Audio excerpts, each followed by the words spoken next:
Your athlete got a concussion. Now what? In this podcast and webcast, we're going to share what concussion is, common treatment methods, and things you can do to maximize recovery. We're grateful to have Dr. Denny Kolkebeck of Denny PT Solutions to join us and share his expertise. Raymond M. Binkowski is not a physician or registered dietitian. The contents of this should not be taken as medical advice.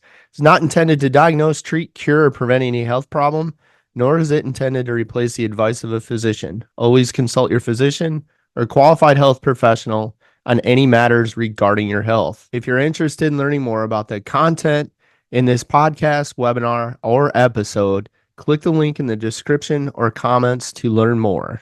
All right, so we are going to chat with Dr. Denny Kolkebeck.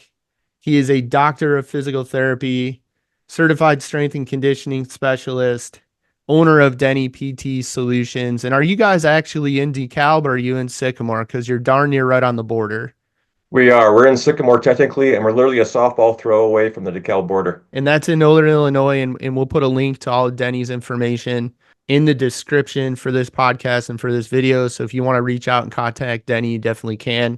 One of the interesting things about Denny, and I've known him for easily 20 plus years, probably close to 25. He is a doctor of physical therapy, but he's somebody that is on the gym floor.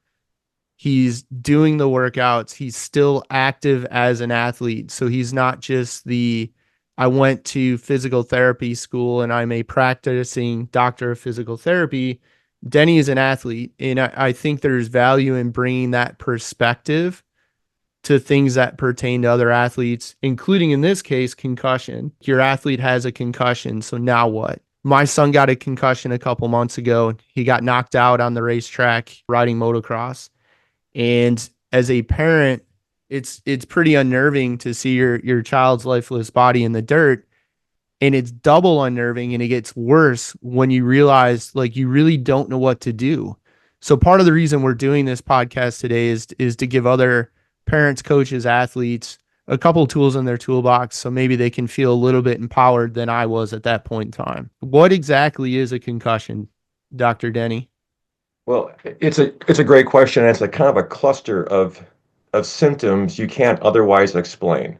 And so it's kind of a diagnosis almost of exclusion, right? So like in any particular order, the symptoms could range from light sensitivity, hearing sensitivity, dizziness, loss of coordination, difficulty speaking, difficulty processing. You're kind of slow on the uptake, sometimes called that mental fog.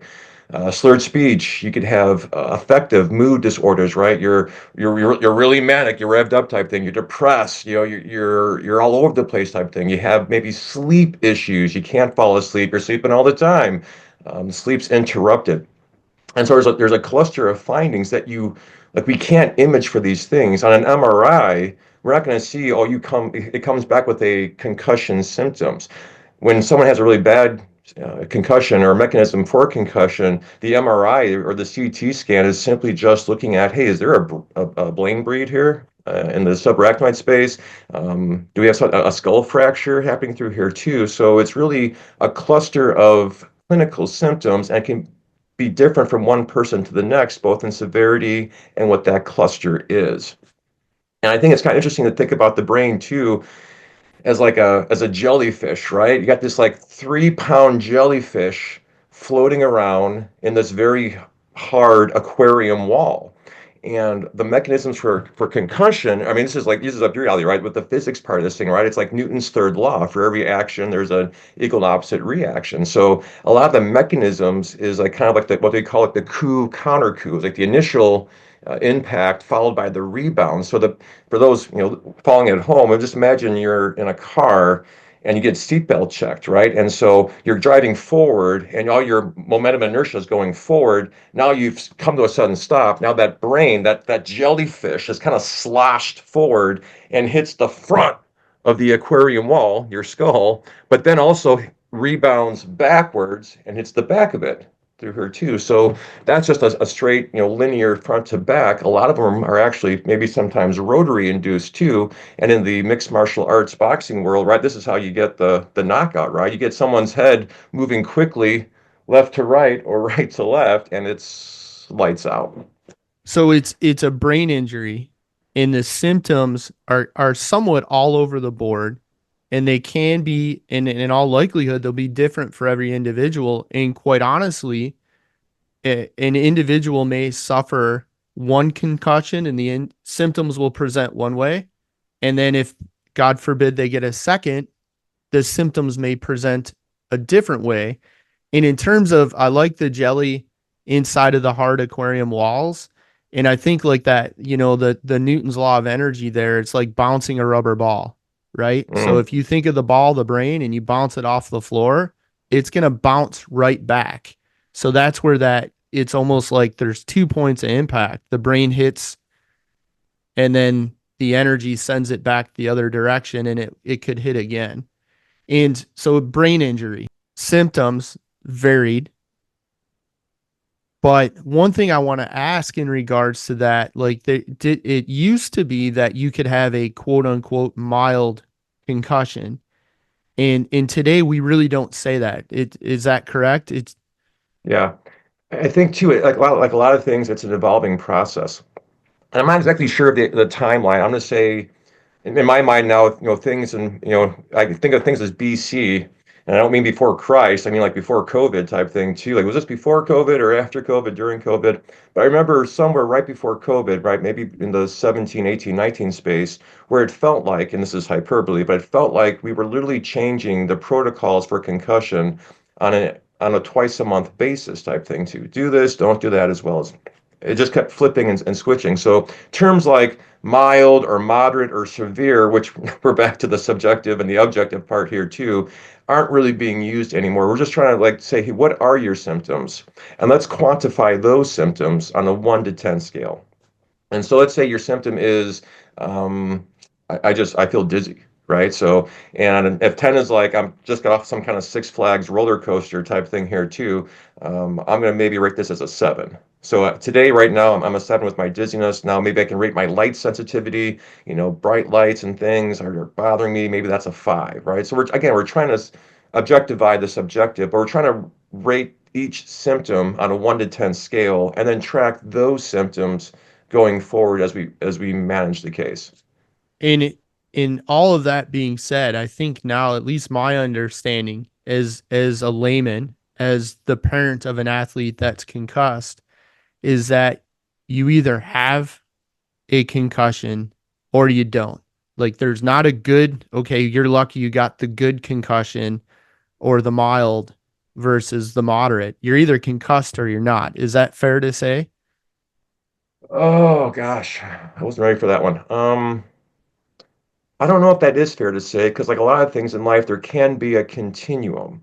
And you have to keep in mind too, something, we all know in healthcare is that people can be kind of poor at reporting things, right? So you have, on one side, you have the person who's like just the stoic, I'm fine, put me back in. I don't, right? Like, and so like their reporting is going to be a little, and you have the other person maybe who's just a little bit more sensitive to life and things like that too. And they're going to report, 12s and 13s on a 1 to 10 scale. And you're like, well, you're still walking and talking. Your blood pressure seems normal. I'm not sure you're really a 13 here, but okay, we'll write this down, right? So there can be a continuum. And I think part of it goes back to, again, let's stay with the jellyfish thing too. Like all these different parts of the brain have different functions. And for being fair, we're learning more every day. I think it was like 2016, 17, we just learned that the brain itself has a lymphatic system. Whereas every textbook before then is like, well, the lymphatic system kind of starts in the head, the neck comes down through here too. The brain just doesn't have one. I think it was a researcher, doctor, somebody out in like maybe the East Coast who said he was able to dissect and say, no, there is a lymphatic system that results in both the immune function and the draining through here too. So things are always changing. The areas we think of the brain that have this sole function may have a primary role in doing something: speech, understanding speech, sensation, motor control, how we think, logic, but there may be other sites as well too. And this is where kind of quantum mechanics and quantum biology are really at this like early nascent intersection of like using one to understand the other. And I wish I had his name. There's a doctor. He used to teach med school up at UW in Wisconsin. talking about how we have like this cellular system in our body. So for example, like memory, we have areas of our brain that are dedicated to like say the hard, storage type thing of memories, but we also have like these, cellular towers that can be more in the body in different areas that we can kind of access here too, which then brings sense to things we've kind of observed over the last probably, who knows, 50, 60, 70, 80, 100 years, where maybe someone's going for a massage and there's a tissue that's being worked on and they're euphoric, they're sad, they're depressed, and like, oh, what did I hurt you? And it's like, no, I just had this memory from when I was a kid, and my mom took me out this way. Like it's really just kind of interesting how the body's put together. So this is a long way of saying, it's not just a yes, no. I think there's a continuum, and part of that continuum is what areas got jostled, to what extent, and what was the preconceived uh, gas tank, what was the reserve, what was the capacity of that system to suffer that jostling before that. And that's where, and we'll talk a little bit about this, that's where we come up short, at least in my understanding, with the assessment of injury, because there's no ruler. There's no meter stick that can assess how severe the damage may or may not be. And again, it could be different from one person to the next, but I do, and I would say then it would be reasonable to say that if you have a concussion, you've got a brain injury.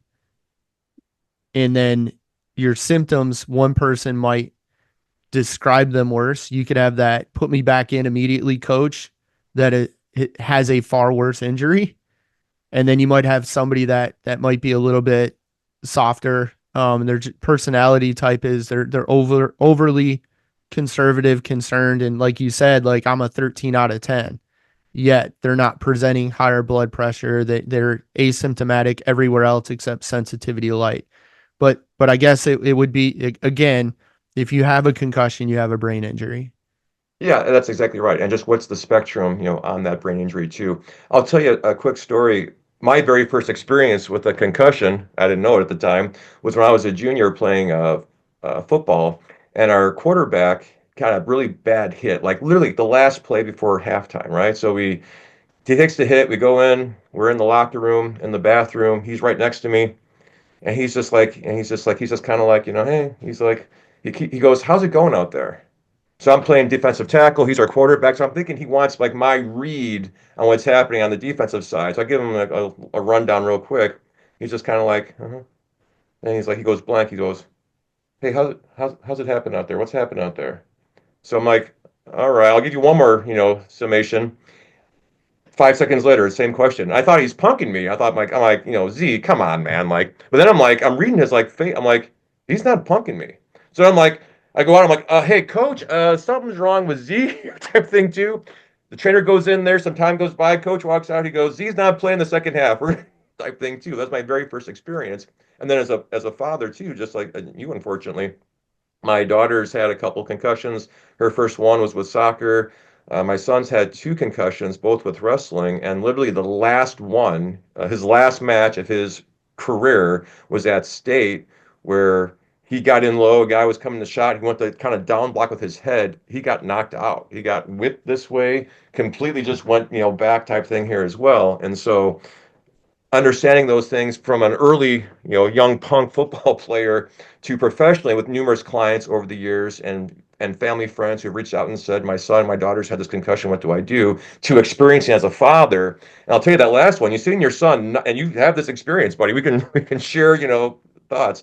Seeing your son knocked out and like, and you're like, what? And then like, and props to the official. I know officials get a lot of, bad press type thing too, but I don't know about you. I've seen in wrestling where someone's been knocked out in a match and the match continues to where maybe a father's coming out of the crowd, right? To like, and then it gets all kinds of crazy. But the referee was like the official was right on that. He stopped it immediately type thing. So, I'm trying to sit in my hands. My wife is like, oh, God, right. And then you see the backboard and the stretcher come out.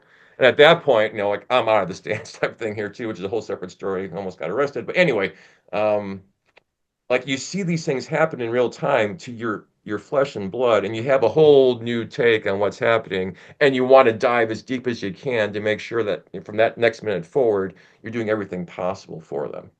And I think a message there is, and you shared three different athlete scenarios, three different sports. Now, football, the quarterback, I think everybody would nod their head and say, yes, there's concussions in football. But interestingly enough, like I didn't realize it was soccer. Like I didn't play sports, trained a ton of athletes, didn't play sports until I had a father of a girl that was playing collegiate soccer that we trained since she was a little kid playing club, trained her through high school. Um, I happened to talk to him and he said concussion. I'm like, what? Really? Soccer? What? Yeah. And I hadn't realized that. And now, like you just mentioned, soccer. So it's not just the ball sports like football where they have equipment on. And we could probably argue that maybe some type of headgear and protection is warranted for soccer. In my opinion, it should be. And then we look at wrestling. Like until you had told me that your son had had a concussion wrestling, I had never really given that much thought. Like, I mean, there's no ball. It's wrestling. It's not like someone's standing there and someone's going to run 7 yards and blindside them, right? So the take home point there is if you're a parent, you're a coach, you're an athlete yourself, like concussions can happen regardless of what the sport is. In fact, there's a social media influencer I know. He recently suffered a really bad concussion riding a scooter. Now, this is somebody that's in his 30s, and I would, and I don't know the specifics, but I don't think it was a gasoline powered scooter. It was probably one of those e-scooters you rent in an urban area. So again, they happen. So there's value in the information we'll cover today for just about anybody to at least be a little more informed and not be as overwhelmed, vulnerable, and in a state of like, what do I do? So if we look at that, that's kind of a good segue. Like if somebody is suspected to have a concussion, like what are the top three symptoms you might see? And we'll use in the field. So no matter what they're doing, if you think somebody has a concussion, like what are the top three things you might see? I may answer this a little differently. I'm not sure top three, but again, the symptoms can vary, right? So Right. top three for someone for my son was loss of consciousness, right? Was like kind of a sense of like, who am I? Why am I here? Right? A loss of person, place, and time, as we see in the medical field. Next person is light sensitivity, coordination issues, right? So I think understanding the commonality of all of that, right, is like if we go back to that brain, that 3 pound jellyfish floating around through there too, is that when we have this spectrum of concussion, this spectrum of brain injury, right? The commonality of all this, we have neurotransmitters like, we'll get technical, but we'll come back to it, like glutamate, right? It's being released now everywhere. And glutamate is an excitatory neurotransmitter. It has functions with a precursor to another transmitter, GABA, which is sleep and mood, which is why you start to see sleep and mood have issues here too. It's involved with pain. It binds with NMDA receptors, and those in the Joe Rogan space may hear talk about NMDA receptors and different things there too for PTSD. So it has a path with pain. It has a part with motor control, learning, neuroplasticity too. So you have like just indiscriminate glutamate just dumping in to the brain, right? Now with that too, you have like just spontaneous firing. So if I want to like, if I think about putting my hand up right here and just kind of doing this, right? There's a thought here that travels down to that muscle, right? It makes that happen here too. So we have that's called the action potential, right? So there's this conduction, this electricity coming down. So we have spontaneous nerve conductions that are coming from sodium and potassium. So at rest, a cell, just imagine a circle with a big K in there, right? It's filled with potassium, and the sodium is on the outside. Then we have this action potential, right? And potassium leaves the cell, sodium comes crushing in type thing too. And now we have that from thought to action taking place here too. So now in this concussed brain, we have a lot of that sodium, potassium kind of flying around through here too. So we have this could be like your coordination issues. It's like, I can't quite, track anymore here as well. I think the other big thing you're having too is an energy crisis. So cell biology 101, we have these little things in our cells, in our circles called mitochondria. And mitochondria pretty much provide the energy, right, for the cells, and from the cells for the tissues to the body. So what happens here as well, besides, potassium flying out of cells, sodium flying into cells, you also have calcium crashing in through here too. Calcium then gets uptaked into the mitochondria, which then gunks up that ATP production that the mitochondria is doing here as well. So we have all these things. We have spontaneous firing. We got glutamate, which is a excitatory neurotransmitter, having all these other downstream effects on the different areas, different functions.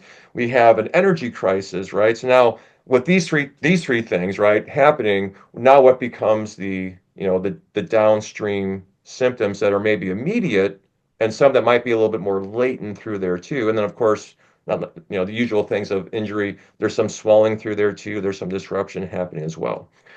So that was a setup. Now here's the pitch. Now the common symptoms type thing too, like you're looking at like what of the three symptoms, what of the three main areas that we have that we call concussion are we testing for? So let's think of like three boxes, all right? So in the box one is the jellyfish, it's the brain. Let's just call that like the central system, the central nervous system, right? In box number two, let's think about the inner ear, vestibular.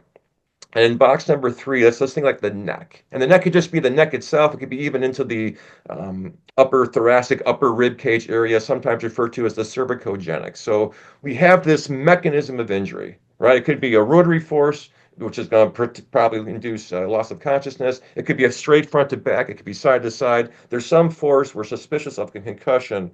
Right now, there's kind of three areas we're trying to clear and see what's causing what. And the first thing too for people at home as well is like if you're not trained in like an EMT, a paramedic, healthcare, like don't you may have watched this on YouTube, you may have watched some other things, like don't just suddenly become like Dr. Carter on the spot. You're gonna go, save the world type thing here too, right? But some things you can kind of look at that are easy to test, anybody can do, and give you some useful information. And you see this, some version of this all the time is just like, tracking, right? So with their head just like looking straight, can they follow your eye? Number one, can they follow it without the eye jumping? The 50-cent term for this is saccades, right? So what's happening is I'm looking at smooth pursuit. Can I track that without my eyes jumping? And you'll see it. It won't be like a did I or didn't I? You'll see the eye literally like it jumps the track. It's here, it's over there type thing, right? So looking through the fields, left to right, up and down, all the eyes kind of straight.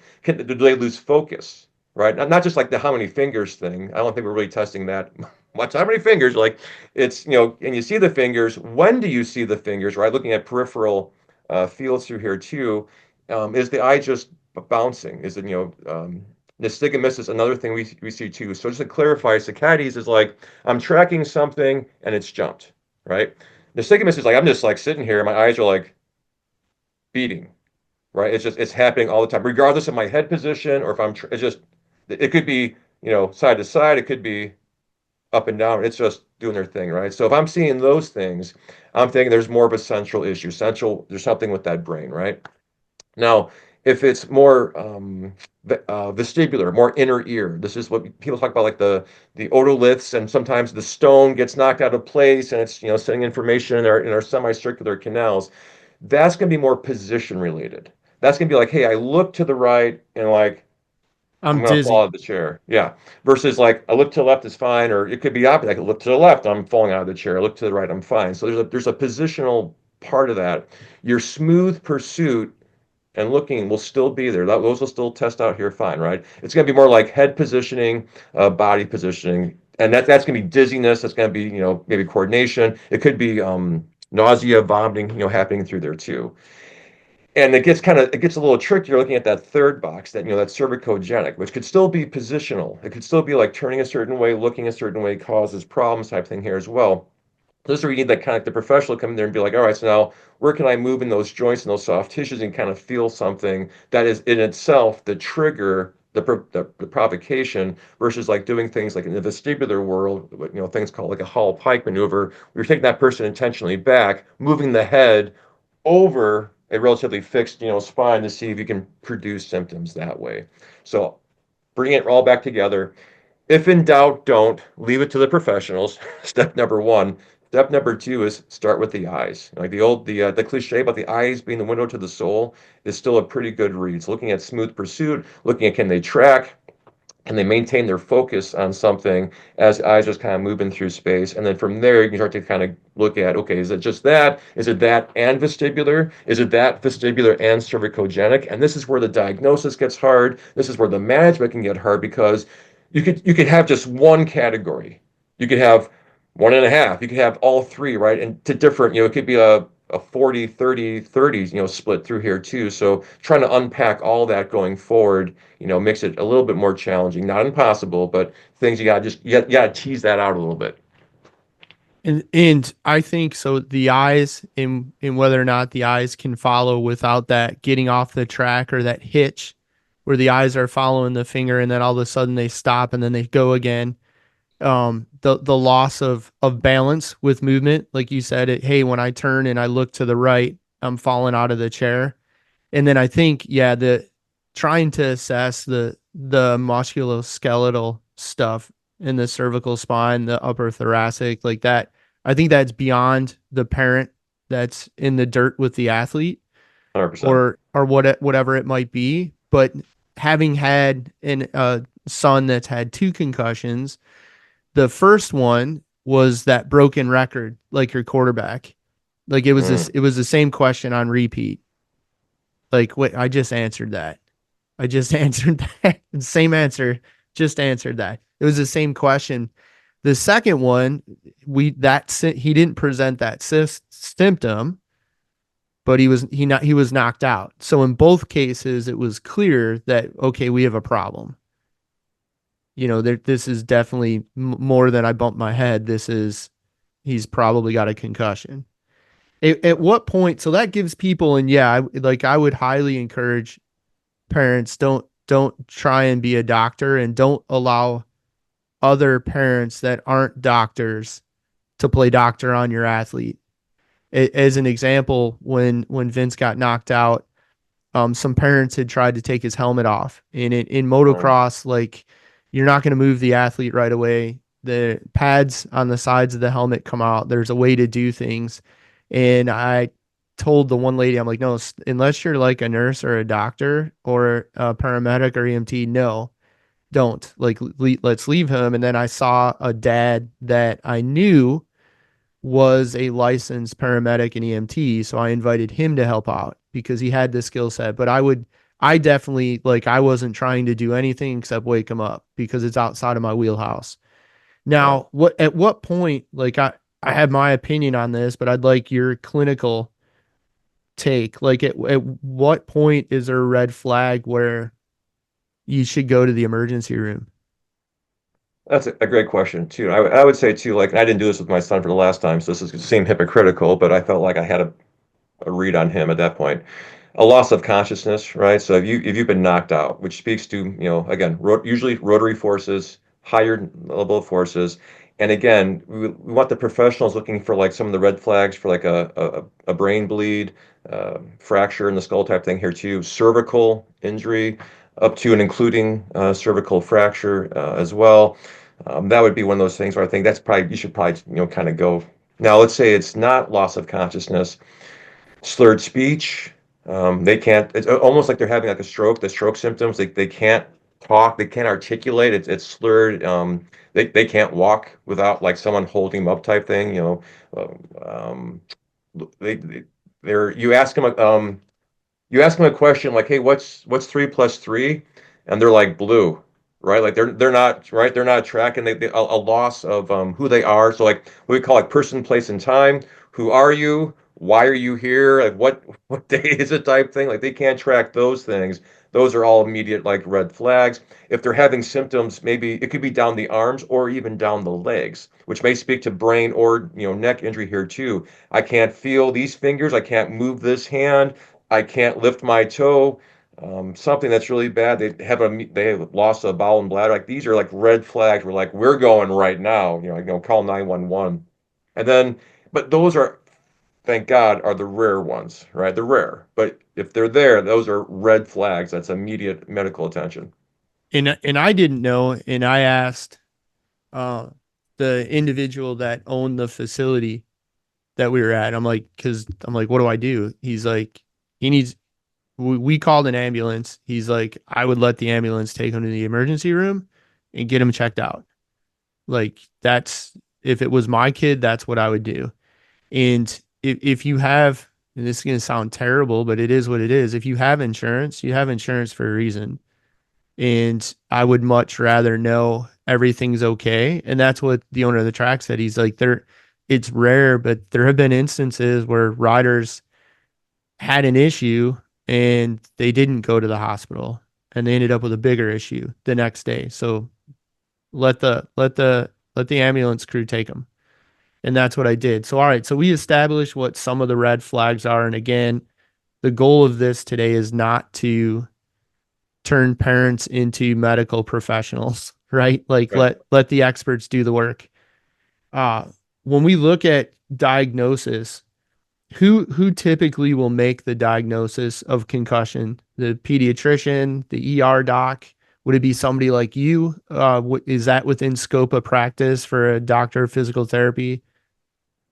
I think it could be several people in the food chain type. It could be a school nurse, it could be a emergency room physician, it could be your pediatrician, and then if you're being, you won't start here, but you get, matriculate through the system. Maybe you're seeing a neurologist for this here too. I think PTs are able to like say, hey, these look like concussion symptoms, and if we're like first responders, say on a field somewhere too, then say, hey, let's get you to the to the higher ups type thing in the food chain and kind of take it from there too. So.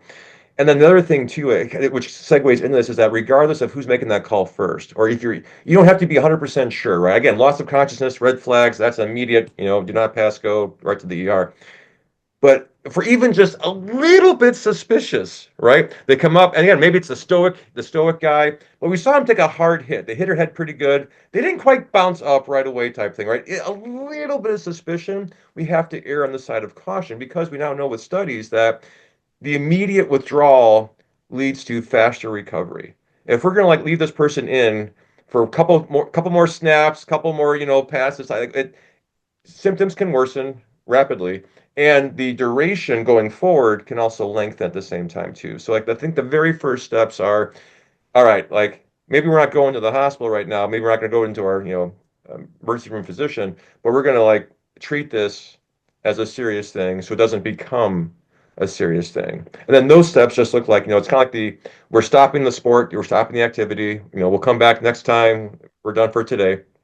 We are like the early, I think like the best early things. I'll give you some things that are science backed. I'm gonna give you some things that in my mind are true, but I can't prove it. I believe that it's true. I just don't have the proof. So the ones that are science backed are immediate cessation of activities.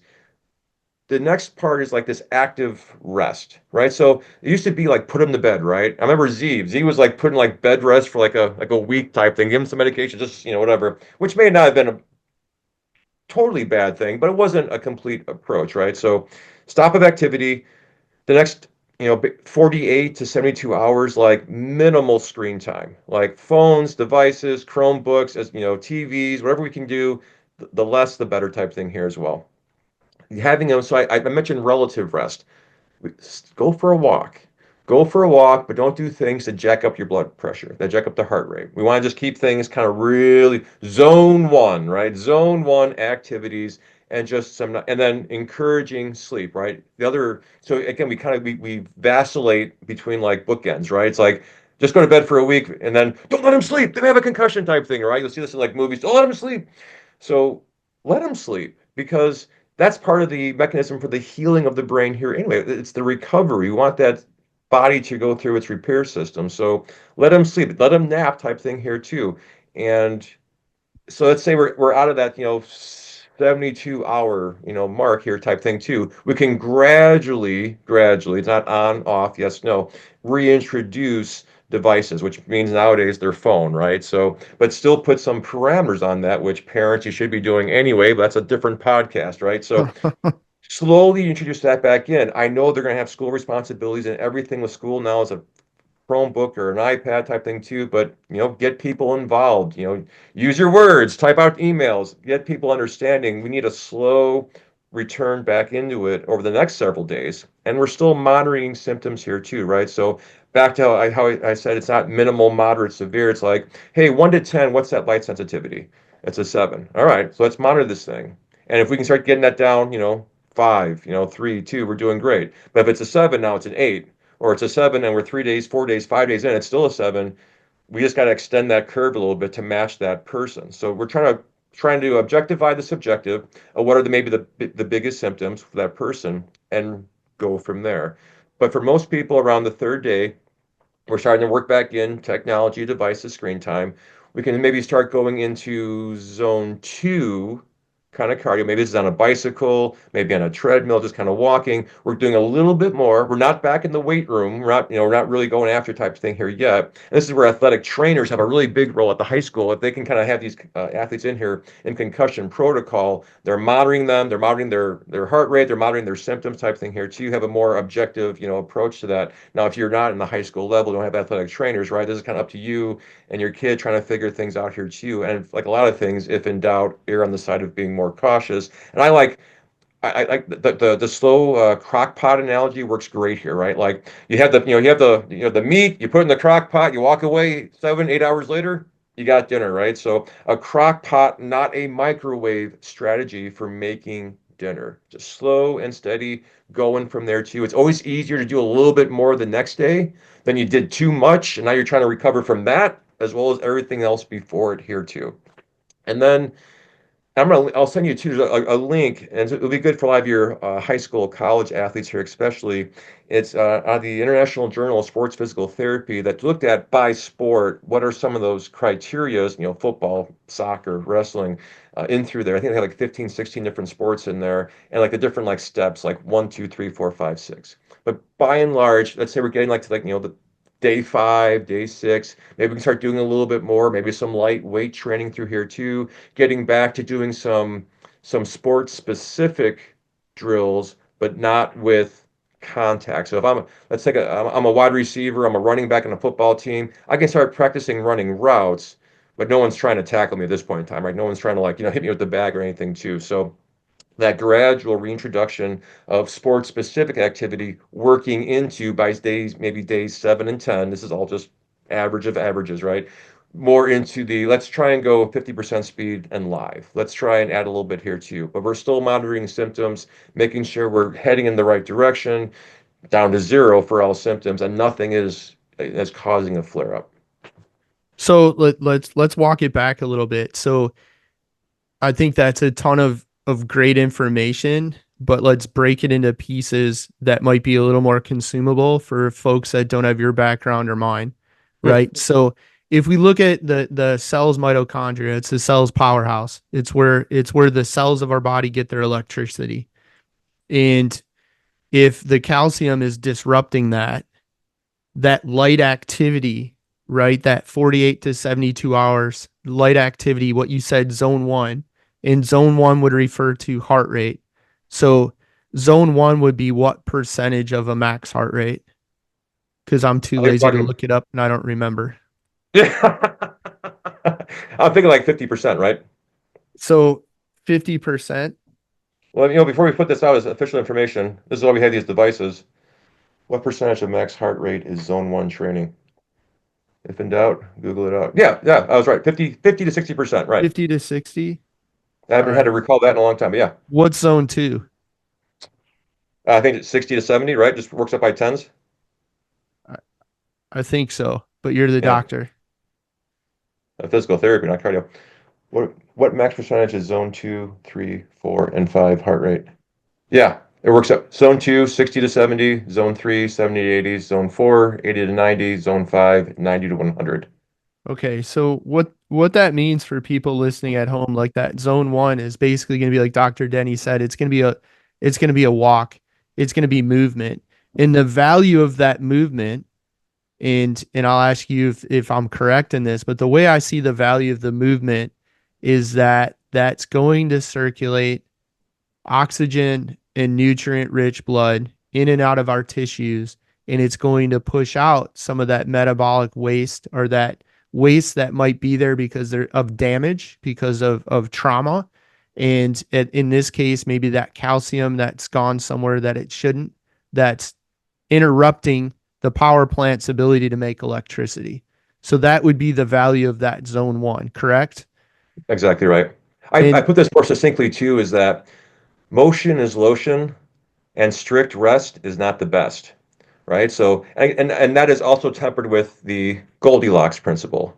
Not too hot, not too not too cold, cold. just right. Just right.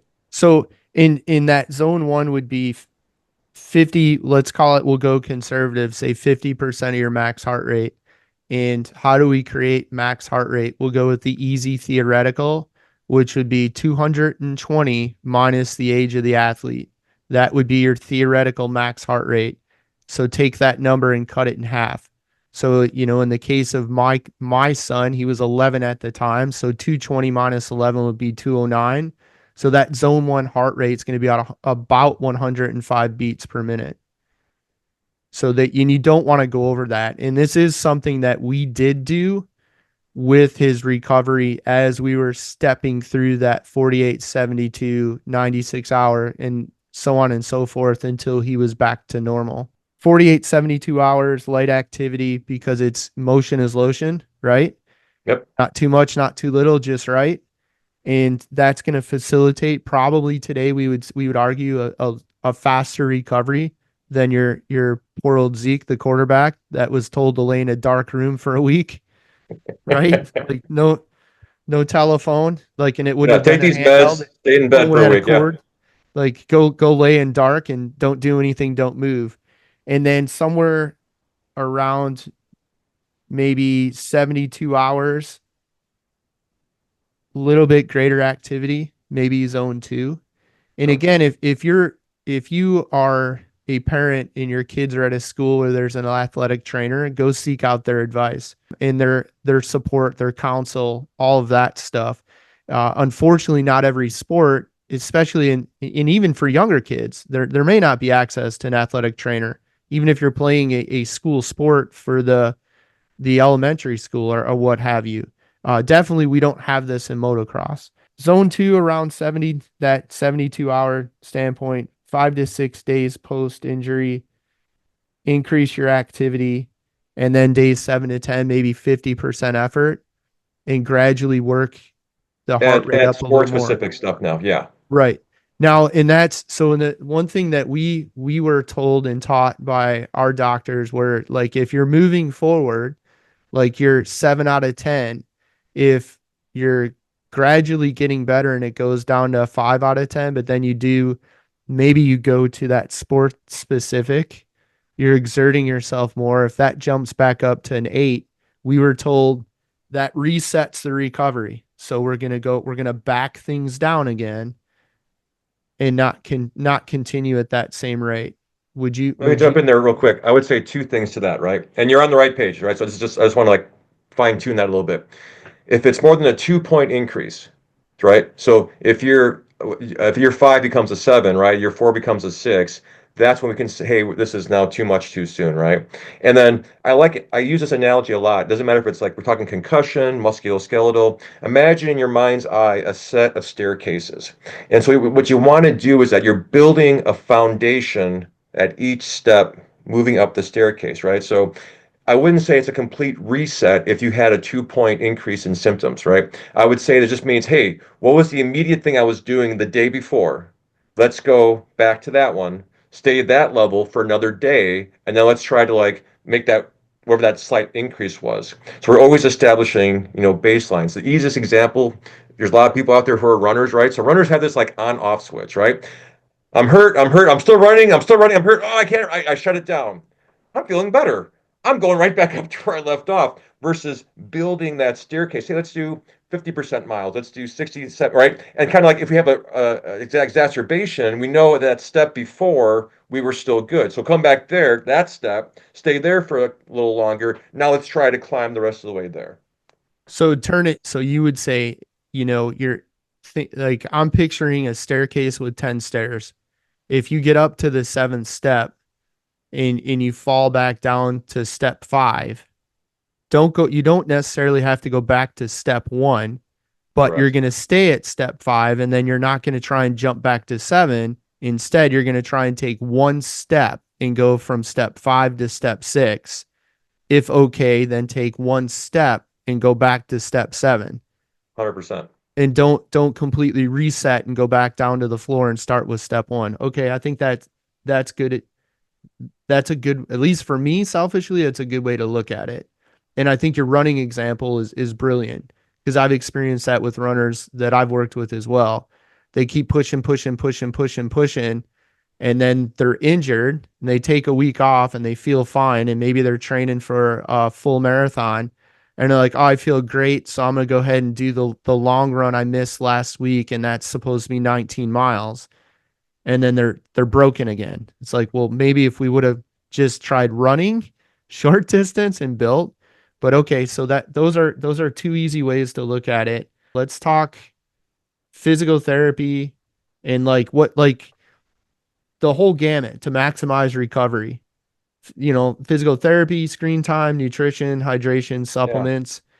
So So, I mentioned how I want to give some things based on science and some things that, I can't prove. I just know that are true, right?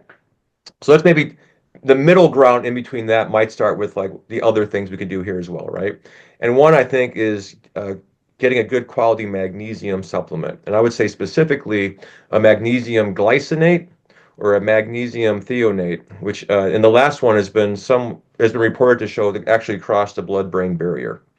And magnesium, based on what you read, and this is where you can get all kinds of crazy things, but it's involved, let's just say scientifically, in a lot of metabolic processes. It has its hand in everything.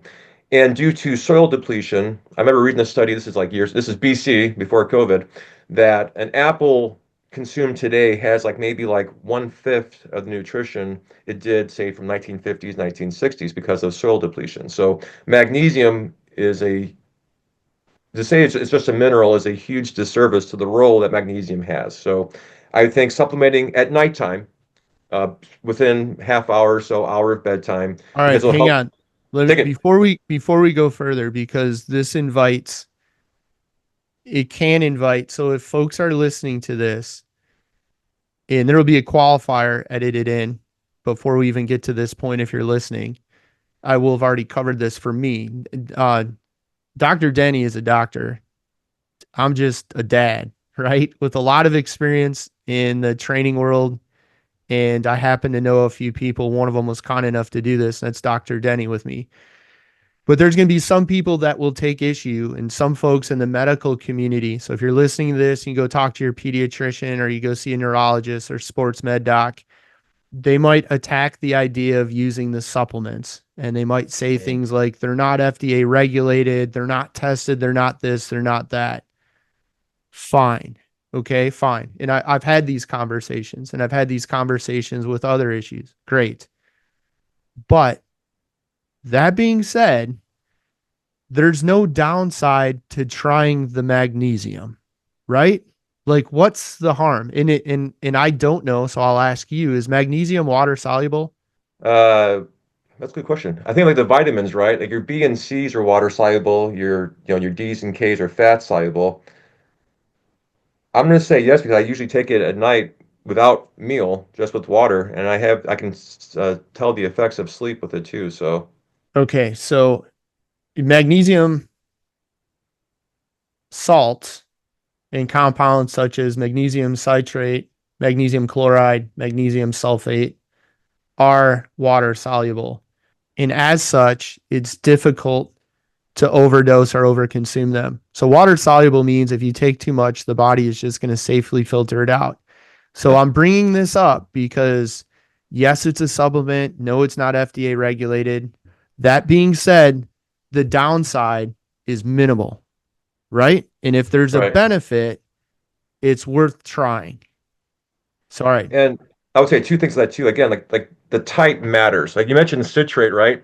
Citrates, it's magnesium citrate is good for people who have constipation issues. It's going to get that GI system kind of rolling. So if you're giving your kid that and they're having more trips to the bathroom, like there could be a downside to that potentially. So I want to be very specific. Magnesium glycinate or thionate are your two you're going to go to for that as well. And I would say take that at night because it promotes a little relaxation and it'll help with sleep. You may have people talk about they have deeper sleep, they have more vivid dreams because they're in a deeper REM, rapid eye movement state when they're sleeping. And so they're all right. So magnesium glycinate, magnesium threonate. Yep. And I can tell you that the latter I take many nights before bed, and I do have a more restful sleep. I do dream more. I remember more of my dreams, so on and so forth. Yep.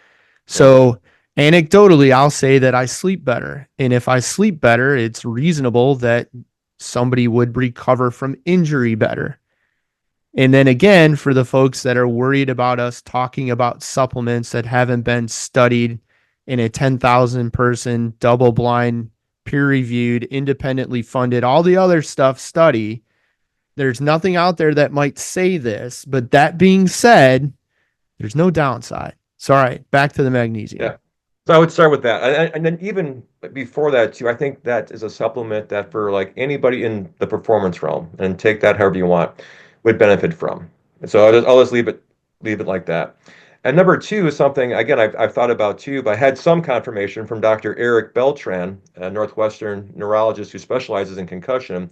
I attended a webinar of his just last month, and he's a big fan of omega-3 fatty acids for their role in helping with inflammation, with the remyelination of nerve endings. Myelination is the outer wrap. It's the sleeve around the nerve that helps accelerate the conduction of nerve impulses through there too. So you can have you could say a real doctor recommended that here too. Now, again, to your point as well, you got to do your own homework and what brands might be a better potency from that too. My homework, and this isn't a recommendation, is just sharing what I use, would be Carlson Labs, which goes through third-party testing for purity, making sure there's no other heavy metals or things in there as well. Maybe you got something as well. But the Carlson that comes in the glass bottle and has a hint of lemon. That's Yeah, the that's one. that's that's what we use. A medical doctor friend of mine recommended that to me as the brand to use about 10, 12 years ago. It is what I gave Vince for the probably 4 weeks post concussion. And it is liquid. It doesn't have a bad taste. It's not like cod liver oil from maybe 40 years ago. You won't even know that it's fish oil. Now, in that regard, I did have a conversation with a neurologist that said there is not yet a study that has been finished. Now there's research in works, but not a study that was finished on the benefits of omega-3 specifically for concussion. Now, if we go back to omega-3s providing the raw material for the sleeve around pieces of the central nervous system, that's probably a separate conversation because I did raise that issue and it got shot down. Hmm. And the answer was there's no research. But again, I'm going to go back to, okay, that's fine, but what's the downside? Right? Like what am I going to hurt? And if we look at omega-3, it's reasonable too. Omega-3 is an energy substrate, is it not? I mean, it's fat. And what consumes fat? There's benefit of dietary fat, specifically essential fatty acids for the brain. So we know this. For everything, for cells, Right. hormones, everything. Yeah. So there's no downside. So Yeah. if it can help maximize full recovery and shorten the duration to get there, there's no downside. Because I want to put this into for the magnesium, how much do you take? That's a good question. So I personally go with 500 milligrams at night. Now, who is your audience? If this is a 9-year-old, maybe we can cut that in half, 250, 200 type thing here as well. So, kind of dose appropriately. And this isn't sometimes like we're like, if a little is good, a lot must be better type thing here as well, right? Again, in all things in life, think Goldilocks. Not too hot, not too cold, just right. Right. There would be no reason because typically stuff like that is going to be based on total body weight, right? It's no different than kids' cold medicine. If you look at the label, it's going to be like this age, this body weight range, this much. Right. So for an adult, 500 milligrams, and I'd have to go grab my bottles to see what I get before bed, but it's probably 500. We might even be using the same product. I wouldn't be surprised. But so for a kid, it might be 200 to 250. So Yeah. magnesium's an opportunity. The omega-3 fatty acid is an opportunity. In the Carlson's, it's liquid. You can go on Amazon. Is a great source of that omega-3. All right. So what else you got? I'd also throw in there too methylated B vitamins, especially B6 and B12, with a known function in helping with nervous system and nerve function. And I would go with methylated because, and again, numbers vary, maybe 40%, 50% of the population has a certain mutation where they can't process it unless it comes in a methylated version. So like the easiest one is like vitamin B12, which you'll see mostly, like you'll see I can never pronounce the last name, cyanocobalamin versus a cobalamin. My speech teachers be like, oh, dang it. Go for the methyl version, right? And the other one is, even it's not B6 per se, but like you may also see like methylfolate. So folate, this is a different conversation, is a substance that can be utilized by the body. This is like for people who are pregnant, trying to minimize the risk of like, nerve tube defects type thing too. We'll take some type of prenatal that hopefully has folate or methylfolate and not folic, because there's, again, maybe 40, 50% of the population cannot process folic, and it's synthetic, and it can actually cause other issues. But that's a different conversation. So the take home here is methylated B vitamins. And again, do your own homework. I'll just throw something out here too. I have no affiliation. This is just me being a guy who looks for data. Consumerlabs.com does independent testing of all different types of supplements, and they're looking for like purity is what you said was in there. So if you said this has 500 milligrams of magnesium, does it? And does it have anything in there that you didn't say? Does it have lead? Does it have heavy metals? Does it have things in there as well too? So just go there, do your own homework, like look at what works for you and kind of make your own decisions. So in B vitamins, there's significant research that suggests there's benefits to B vitamins for neuropathy and nerve health in damaged nerves. So again, if Yeah. we're looking at central nervous system, the brain, the nerves, there might be a benefit there. In my opinion, based off the research I've read for this, there should be, there is. But again, there's no downside because B vitamins are water soluble. So again, well, that it's a site. Listen, as long as you're buying a decent product, and I'll say this for any supplements, don't go and buy something for a company that's been around for 2 years. Mm. Like look for brands that you've seen on the shelf. You recognize that label, that orange and blue for like the Now Vitamin brand. Look for that brand that you've seen for years, because the reality of it is their product probably will be heavy metal free and safe. Okay. But again, taking B vitamins, there's no downside. It's not, your body will use what it needs. It'll take what's needed and it will safely filter out and pass the rest. The other thing is B vitamins, it play a role in the production of red blood cells, and red blood Mm. cells circulate oxygen. So more oxygen is more recovery, right? Red blood cells are like donuts, and in the donut hole goes an oxygen, and it goes for a ride around the lazy river and throughout the body, I right? So like that. there's no downside to the B vitamins, and I would, for like adults, if it were me and I suffered a concussion, I would probably just go get a B vitamin injection, and then Mm. I skip the component with taking things orally, and this is probably outside of for the little peoples, but there some research suggests 10 to 20% of vitamins and minerals we take orally are absorbed, whereas that injection is going to trump that significantly. But there's no downside. Again, there's just like the magnesium, it's water soluble. There's no downside to the vitamin B. And And if just to go back to the omega-3, I don't know if we clarified this, but that's going to be something you want to take with a meal. That's going to be fat soluble. So like having breakfast, lunch, dinner with that would be a better idea. But with like the magnesium and the B, since they're water soluble, anytime. But I would say since the bees might have a sense of like revved up energy too, I would do that more in the early part of the day versus the later part of the day. And that energy piece, like we've seen individuals that are clinically vitamin B deficient correct B deficiency and report they have more energy. Mm, And it's not 100%. because of a stimulant, it's because you have more energy because you're circulating more oxygen, right? More In efficient. part. Yeah. What's next on your list of a maybe? We've got magnesium, we've got omega 3s, and we've got the methylated B6, B12. Right. So like number four coming in here would be a good quality food-based multivitamin as the shotgun approach just to cover your bases. And again, I would do your own homework, but look for like food-based, like 'cause a lot of things can be synthetic and there's a lot of binders and fillers in there type thing too. So again, maybe look at consumer labs, do some own your homework. Ray, you may have something you like here in this category as well. Yeah, so the brand for the one a day, I like Beverly International is the brand. The product is the Super Pack. Mm, Why? Again, using my litmus test, using my scorecard, using my report card, this product hit the market in 1967 and has been on the market since 1967, pretty much unchanged. Why would that be? Because it's clearly safe and it works. Instead, a lot of the one a day vitamins and minerals are the byproducts of the pharmaceutical industry. So they're kind of the scrap from big pharma and they're synthetic.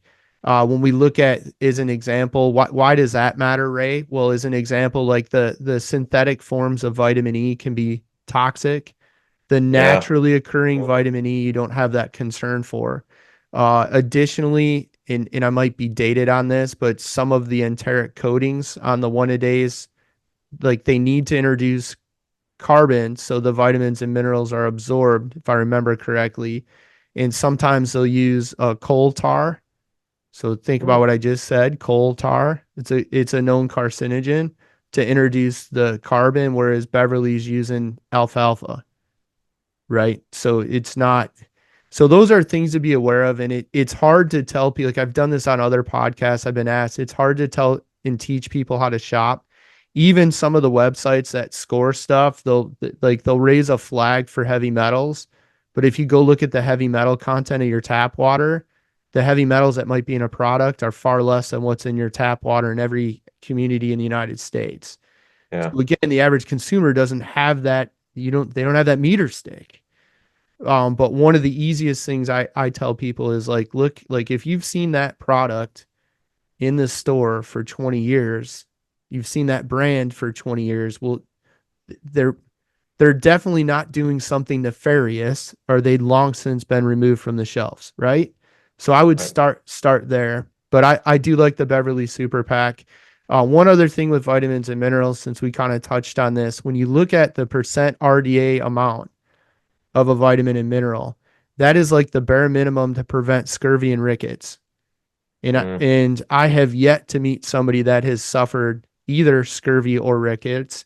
And I've yet to meet somebody that has sailed from one continent to another on a vessel powered by the wind, in which case they end up deficient in vitamins and minerals and they get scurvy and rickets. So, and I point that out because I had a nurse practitioner one time. I was doing something for a Naval Reserve unit out of Great Lakes in the field, and vitamins and minerals came up, and there was an officer that in her civilian world is a nurse practitioner. She took issue with some of the vitamins and minerals in the Beverly Super Pack being a few thousand% of the RDA recommended amount. Well, one of those vitamins is vitamin C, and vitamin C is water soluble. So again, the body's going to take what it needs and safely pass the rest.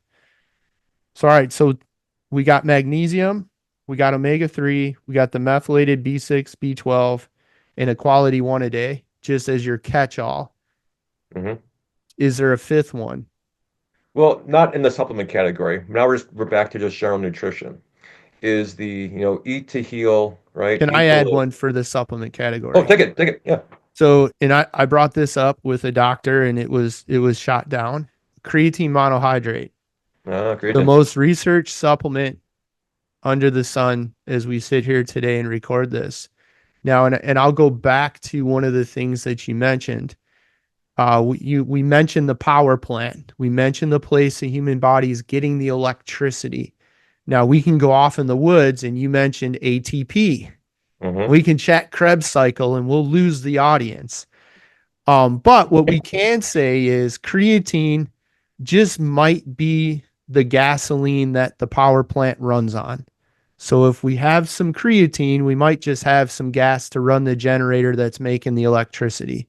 That's kind of the layman's explanation, but the reality of it is dietary supplemental creatine monohydrate is going to play a role in the production of ATP, correct? Correct. So there's a benefit there because you mentioned it, you mentioned the energy disruption. So if we can offset that disruption, if we can put some gasoline into the generator and start making the amount of electricity we should be making, we're probably going to recover faster. And there's not really a downside to creatine monohydrate. My rule of thumb for young athletes, and this is from my mentor with supplements and nutrition stuff, who owns a large supplement company, said till they're 14 or 15, I wouldn't have them do it. It's not going to hurt anything because we have all the data on adults. We don't have any data on kids, but there's no issues in adults. And I did have my son use 5 grams of micronized creatine monohydrate most days post concussion. We weren't doing it for the ergogenic or strength athletic benefits. We were doing it because it just might be more gasoline for the generator so we can make more electricity. It's interesting too. I just add two things. I have littler experience with creatine than other people do, but I've read two things that's interesting to me. One is that they're using it now with perhaps dementia and Correct. Alzheimer's. And I'm not sure the mechanism why that's helpful is clear just yet, but I wonder if there's something to do back to the mitochondria also being compromised in those, clinical states as well. And the only other thing I would add too, the potential side effect for some people is the same thing as like too much vitamin C or magnesium citrate. You may have some loose stools coming through. In my experience with creatine monohydrate, if you do have some gastrointestinal distress, you have some loose stool, you have some diarrhea, that that's usually if somebody is loading the creatine, which this is my opinion. You're not going to find research on this. Yeah. Although Andrew Huberman mentioned some research, which well, I won't get into that, but I was looking at 5 grams per day. I wasn't looking at taking 5 grams 4 times per day. Mm. Right. So that can be part of it. The other thing is with many changes in nutrition, some folks might have that gastrointestinal distress for a few days and it goes away and it doesn't come back. But Mm. yes, you most definitely can have loose stool or diarrhea from it. What else you got? Those are probably, anything you can do to make the body run better and more Yeah. efficiently is going to facilitate recovery. So if we can improve quality of sleep, it's fair to reason that we're going to recover faster and more completely. If we can provide the raw materials that we know play a role in the central nervous system, like you were mentioning the sheath around the nerves and omega-3. Yeah. And then I look at it and I say, well, what's the downside? Well, there really isn't, right? Okay, we should try that. I'm Yeah. a big believer in B vitamins for individuals that have nerve damage. I'm a big believer in B vitamins for individuals that have gone through chemotherapy and they have Mm. chemotherapy induced neuropathy. And I'm a big believer, and I would do the injections, and I'm a big believer in that because there's no downside. Locally, you can go to a Medi Spa, we'll call it, and get a B vitamin injection from a nurse practitioner or registered nurse, and it's going to cost you 30 to 40 bucks. And there's And we no got one right here in downside. Sycamore too. That's what I'm talking about Empower, them. yeah. Yep. Empower Wellness, yeah. Yep. There's no downside to that. So I like that. I think vitamin D, if you live in the Midwest and it's wintertime, I think that could play a role in recovery. Again, if you're deficient, and when we look at vitamins and minerals, and I'm stealing this, and I think I read it from Bill Phillips back in the 90s, Mm. but vitamins and minerals are like the flint on a Zippo lighter. So Hmm. if you don't have the flint, you don't have the spark, you won't have the flame. So if we're deficient in vitamins and minerals, you're going to struggle to make fire, right? So vitamin D would be one. The creatine monohydrate, I don't see much downside with that. I'm not going I didn't keep my kid on it. I won't keep my kid on it until he's much older. The only other thing is water and hydration. Mm. And Yeah. at the time of Vince's last concussion, It was winter in the Midwest, and we were actually riding indoors. And part of me wonders if maybe we weren't slightly dehydrated to begin with.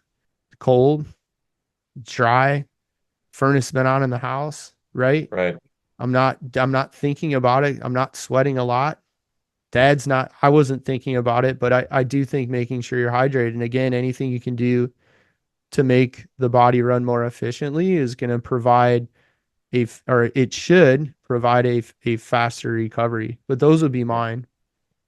I was going to go back to nutrition here too. So specifically, like, protein, right? Protein's main functions: growth, maintenance, repair. So for the healing part, like, and just to clarify here too, we can have this be a separate conversation, but like, I don't count dairy as a protein source. So if I have athletes all the time, like, what are you having for protein? Well, I have yogurt or I have milk, or like I'm not counting the dairy substances, right? So again, personal preferences aside, I go animal based first, right? So if you can, grass-fed, non-hormone, non-antibiotic beef, buffalo, bison, wild-caught fish. Then from there, moving more to your plant-based stuff: broccoli, spinach, kale type thing here as well. Pea has a okay amount of protein, but I think we need eggs, another great source of protein, right? So you should be having protein anyway with like your major meals. And again, I'm not counting dairy as the protein source. And then we may differ in this a little bit too, but I'm not a fan of whey-based protein. I feel like whey is just one of those, it's a dairy source type thing too, and a strong percentage of the population isn't really doing well with dairy, but lean, clean protein sources. Again, if you're not doing the multivitamin, this is where your fruits and veggies come in type thing too, right? And like, if you have to, like, sex it up, throw that broccoli in a pan with some, extra virgin olive oil with some salt type thing here too, kind of pan fry it. Do things to make it more edible, more palatable for your kids especially. But like, you got to eat to heal, got to eat pretty clean through there too. And let me just circle right back to sleep, because I think sleep is so important. So again, I want to be very clear. I'm not saying it's bad advice to have your child sleep, or anybody sleep during this recovery, right? But what's happening is that they probably started from being a sleep deprived person anyway. If you're looking at the research, and there's some great books by Dr. Jonathan Haidt on there, The Anxious Generation being the most recent one. It's like we're having issues with these kids with depression, anxiety, suicidal ideation, in part because they're sleep deprived. Why are they sleep deprived? Because they're going to bed with their devices, and they're telling you it's the alarm clock. I'm like, it's not your alarm clock. You're posting, you're testing, anyway. So some of the steps for the sleep, I want to just belabor here a little bit, like have a consistent schedule type thing. A hot shower before you go to bed helps get the body going. Magnesium before you go to bed helps promote relaxation, deeper quality sleep. Get your devices out of the room. It's your phone, it's not their phone. They're not paying for it type thing too. Go to Walmart, buy a $12 LED alarm clock that you can turn the screen down or have it face a different direction. Get that room as dark as possible. Blackout blinds, do something on the sides, whatever it takes. I think they said 60, is it 66 to 68 degrees is ideal temperature for like sleeping, right? So lowering your body temperature. Some kids do, people too, myself included, do better with a weighted blanket. It's kind of feeling a little bit more like maybe back in the womb, whatever the reason is for that. It works for me too. Just like all these different things, sleep is so important and crucial for the recovery of this. And again, we may be encountering an altered sleep schedule, so trying to get that back on, having that ritual and going from there, not just for the concussion, but for their life. We talk about in the different neurotransmitters type thing too. Like, they're showing these kids nowadays are serotonin deficient, right? So two main roles among many of serotonin. One is that the regulation of sleep. Serotonin, right, is an up cursor to the down cursor, which people try and take melatonin to get to that sleep state, right? And two is that serotonin has a big role in the what we call the prefrontal lateral cortex, the very front of the brain, where our logic and our critical thinking and our problem solving centers develop. And maybe you've heard about, like, we don't get this, developed until 25, right? So like the sense of mortality, right? We feel invincible. We're superheroes. And then about 25, we're like, well, maybe I could die jumping from this roof into the pool type thing if I miss or slip type thing here as well.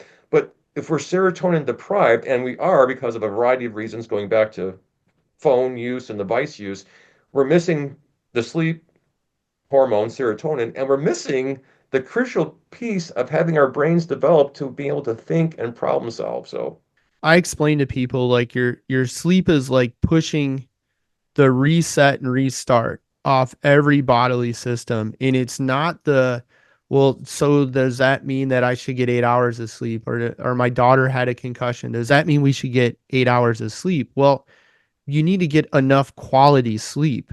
And it might take 9 hours to get enough quality sleep. But I think in the context of recovery from concussion, and again, this extends to rest of your life, keep the same sleep schedule. Like go to bed at the same time, wake up at the same time, and then avoid the devices immediately before bed. Keep the room cool. And again, it goes back to if it allows the body to work more efficiently, it's going to facilitate faster recovery.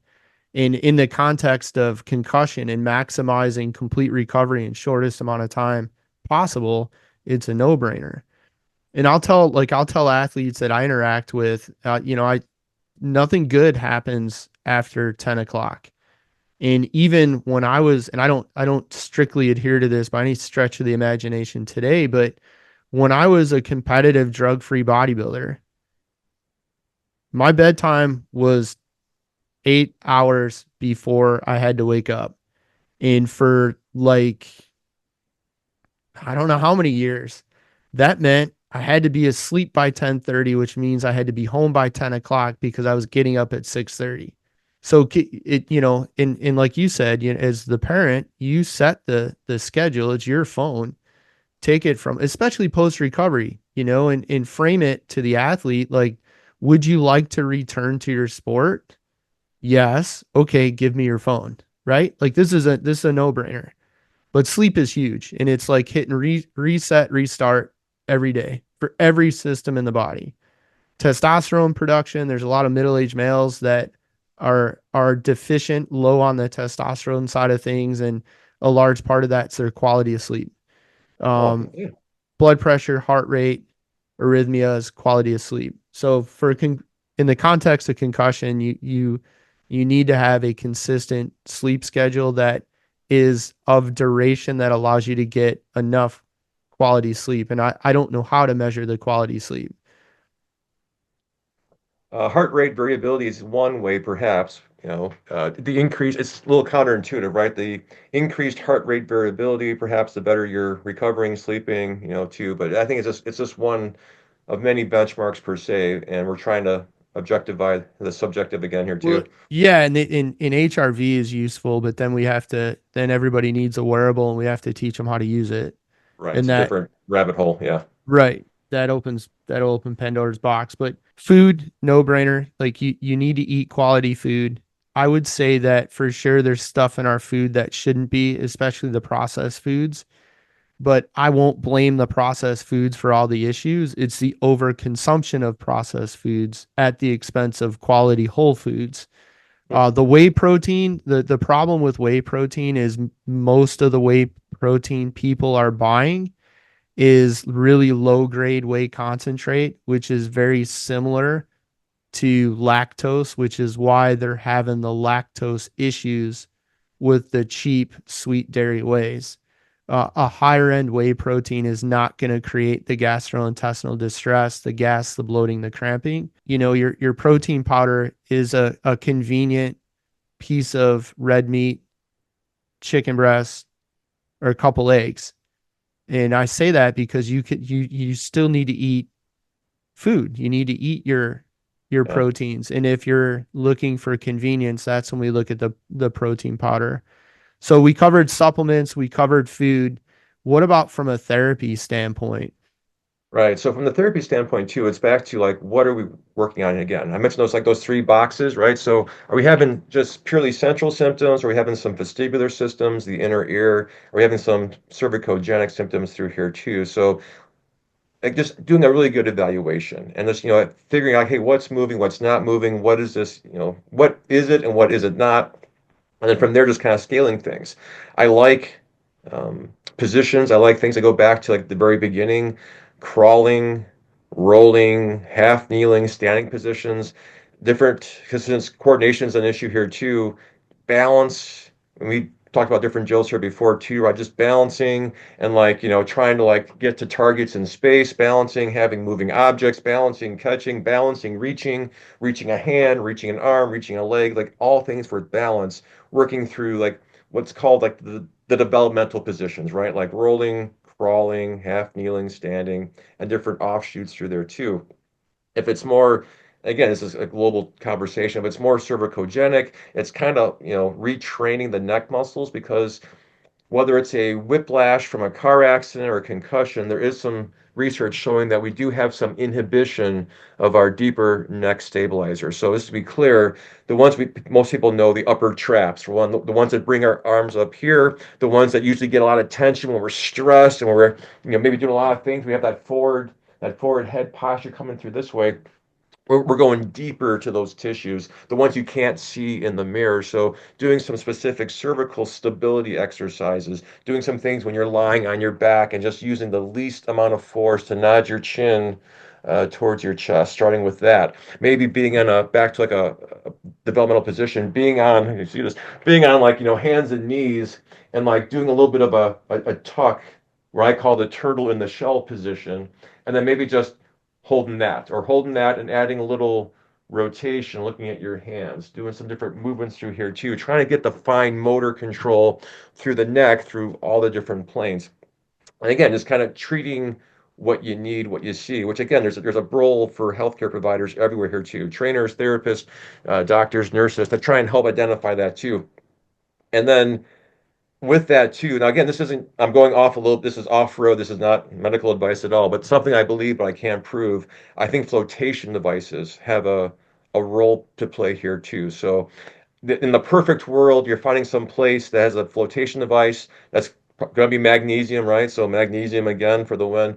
And if we can have that with the minimal amount of light and the minimal amount of sound and just kind of free floating and putting that jellyfish in the tank, in a bigger tank, and just kind of hanging out there for a little bit as well, I think has some benefit. And in my mind, how I think of this is like it's like a control alt delete, kind of a resetting for the system. Now, the poor man's version of this is just filling up a bathtub with warm water, dumping in some Epsom salt in there too, and trying to reproduce that same, that buoyancy through there too. And in a bathroom setting, again, this is not, there's no research, don't even bother Googling this, you're not going to find it. Just what I believe to be true is add, try and hack the system a little bit, right? So if you have essential oil or essential oil diffuser, throw some lemongrass or some peppermint because our olfactory system is really kind of powerful, right? And at the end of the day, our brain is designed to interact with our environment through vision, through tracking, through movement type thing too. So we've had this, we had the jellyfish got kind of scrambled here a little bit too. So we're trying to just get it back to its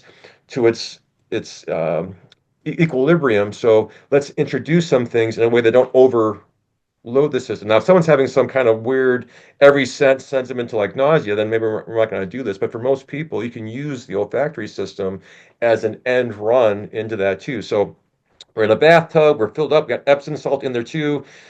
Keep it warm, keep the room temperature warm, keep the bath temperature warm. Let them sit for, I would say, at least 10, 20, however long they can go for. Maybe an essential oil diffusion, lemongrass, peppermint, whatever you got through here too, and just let them reset a little bit through there in that So environment. I can't prove it. I just believe in it. so if we look at let's go back to the inhibition of the neck muscles, that basically means they're not going to work, right? So they're Not turning working as off. well. Yeah. It's like flipping a light switch. So what Dr. Denny is saying there is someone flipped the switch to off.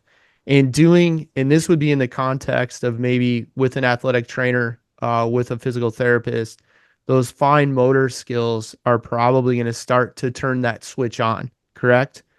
So that would be the reason. That would be the reason for that. So when you hear the inhibition of these muscles, they're basically turned off. And if it's off, they're not going to do what they're supposed to. And we want them to do their job. And that's where some of that fine motor skill comes in. When we look at a float or a float tank, what that is referring to is a salt tank. So different, we have one within 20 miles of where we're located, and we're somewhat rural, but most communities with north of 100,000 person population probably has a place that does flotation or sensory deprivation in salt tanks. It's basically like you put your bathing suit on, you go into this dark swimming pool that's full of salt, which magnesium is a salt, believe it or not. We think salt, we think sodium chloride, but magnesium is a salt, and it changes the density. So you float. And the reason for this, the dark room, no noise, and the floating is it's sensory deprivation. And well, all right, what does that mean? Well, the way I look at it is like right now, you can't hear this, but outside my office, someone's running a vacuum cleaner, right? So I can hear a vacuum cleaner. I've got a microphone. I've got two screens going. I've got my phone that's blinking with stuff. So there's all these things going on. And all these things are requiring energy and demands of me consciously and subconsciously, right? Well, if you get in that salt tank, that goes away. And if we remove all of that, just maybe we can facilitate faster recovery. Because instead of the brain going all over the board trying to do all of these things and every other system of the body doing that, it can just rest and relax. And if you can't do that, what Dr. Denny is saying, in a bathtub at home with Epsom salt, you can create maybe a similar environment. I'm not going to say the same because I don't think you can get enough salt in the water to really change it to where you float, but maybe you could get similar. And again, the goal is to just put the body in a position where it doesn't have chaos going on, it doesn't have all these demands being placed on it. It can relax, and in doing so, maybe divert more resources to recovery. Now, this one too, because I've had this conversation with neurologists, right? Like, no, okay, so we don't have a 10,000 person study. Agreed, totally fine. However, I think I looked on PubMed. I think there's two abstracts that I saw on this, but removing that, I don't know how many people were in the studies. I don't know if they were done well or not. At the end of the day, there's no downside. So again, like it's do no harm. No harm will be done, right? So if you go to the salt tank and you do a couple float sessions, there's no downside. If you do the Epsom salt at home in the bathtub and you get a diffuser and some essential oils, there's no downside. So though some people might hear this, they might present it to their pediatrician or another medical professional. They might say, well, there's no proof in that. Okay, maybe not acceptable academic PhD level proof, but there's no downside. Interesting too. I read a book a few years ago. I'm not going to have it at my fingertips. I think it's something like Catching Fire or something. Fire was in there, but I talked about I think with the tier one operators using flotation tanks for two things that I thought were interesting. One was as a way to perhaps treat among numerous options PTSD, and also for advanced language skill acquisition here as well too. So there's just some interesting things happening with that. And again, not in the concussion realm per se. I don't know what I should probably a paucity of research here, if any, but like in other things, language acquisition, PTSD, again, in some of our tier one operators, which usually get a little bit more money and time because there are our tier one operators. So there is something happening there. Now, again, I'm just going to double down. Like this isn't medical advice because I can't prove it. I go to PubMed. I don't think you're going to find the research. I just think if you're doing all these other things first and you're looking for something else that has a can hurt, can help, I would throw that in No there. And I would also downside. throw in there, go take it. It's no downside, Yeah. And then the other thing that's kind of like that, I think it's a good thing is working on just breathing, right? Trying to get the system from a fight or flight from the sympathetic nervous system into more the parasympathetic rest and digest system. So just, the power of breathing, and there's different formulas out there where, maybe you take a 4 or 5 second inhale, hold that for 2, 3, 4 seconds, and a slow exhale, like you're blowing out the birthday candles through your mouth. But just breathing, right? There's a reason why breathing is part of like some, religious practices, yoga practices, therapy practices. Like it has a huge role in just trying to bring some calm to the body, to the nervous system, to reducing cortisol, right? So like just some slow, full, deep breathing. however you want to do that, whatever system, number system you want to follow can have, I think, again, have a systemic benefit of just getting you back into a position of equanimity to like allow healing to take place. Yeah, anything that removes stress, right? So if you look at weight training, during weight training, we're applying stress. That tissue that's under stress can't repair and grow larger until we remove the stress. So it's anything to remove the stress, which breathing will do, the breathing exercises, and it all goes back to, the float tank, less stress, the body can recover. Even, and I'm sure there's research that supports this, but if you have folks that are struggling to get pregnant, if they both work swing shifts, they both work third shift, the likelihood that they're going to produce a life is unlikely. The stress is too high, Mm, right? So if anytime we take that stress away, we can recover. And in, weight training, like if I go do a squat, I'm not going to grow while I'm squatting. Well, as soon as I remove the stress, the tissue is going to start to recover, repair, and grow. So, and again, like breathing exercises, there's no downside. A medical professional might say, well, that's not going to do anything. Well, it's not going to cause any harm, right? And it's an opportunity. Michelle, what else you want to clarify or talk more about? But when I look at this, like I asked a coach that was a professional motocross racer that has done he runs a training business. I asked him this for my son who races motocross. I'm like, what's the best thing I could do?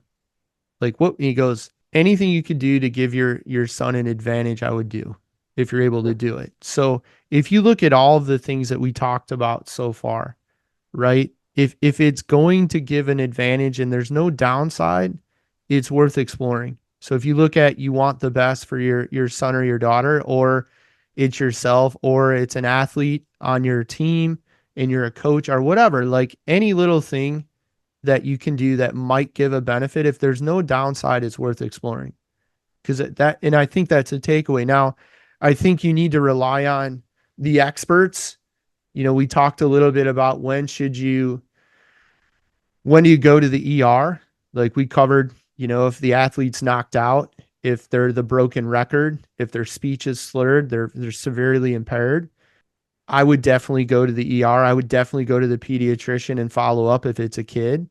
And then I think there's upside to seeing a physical therapist or athletic trainer in doing some of the stuff that you guys do, whether it's balance training, whether it's, I guess, coordination training, whether it's like you did this with Vince, whether it's massage, more correctly, maybe active release, because some of the issues with headache are related to the muscles of the neck. Is that true?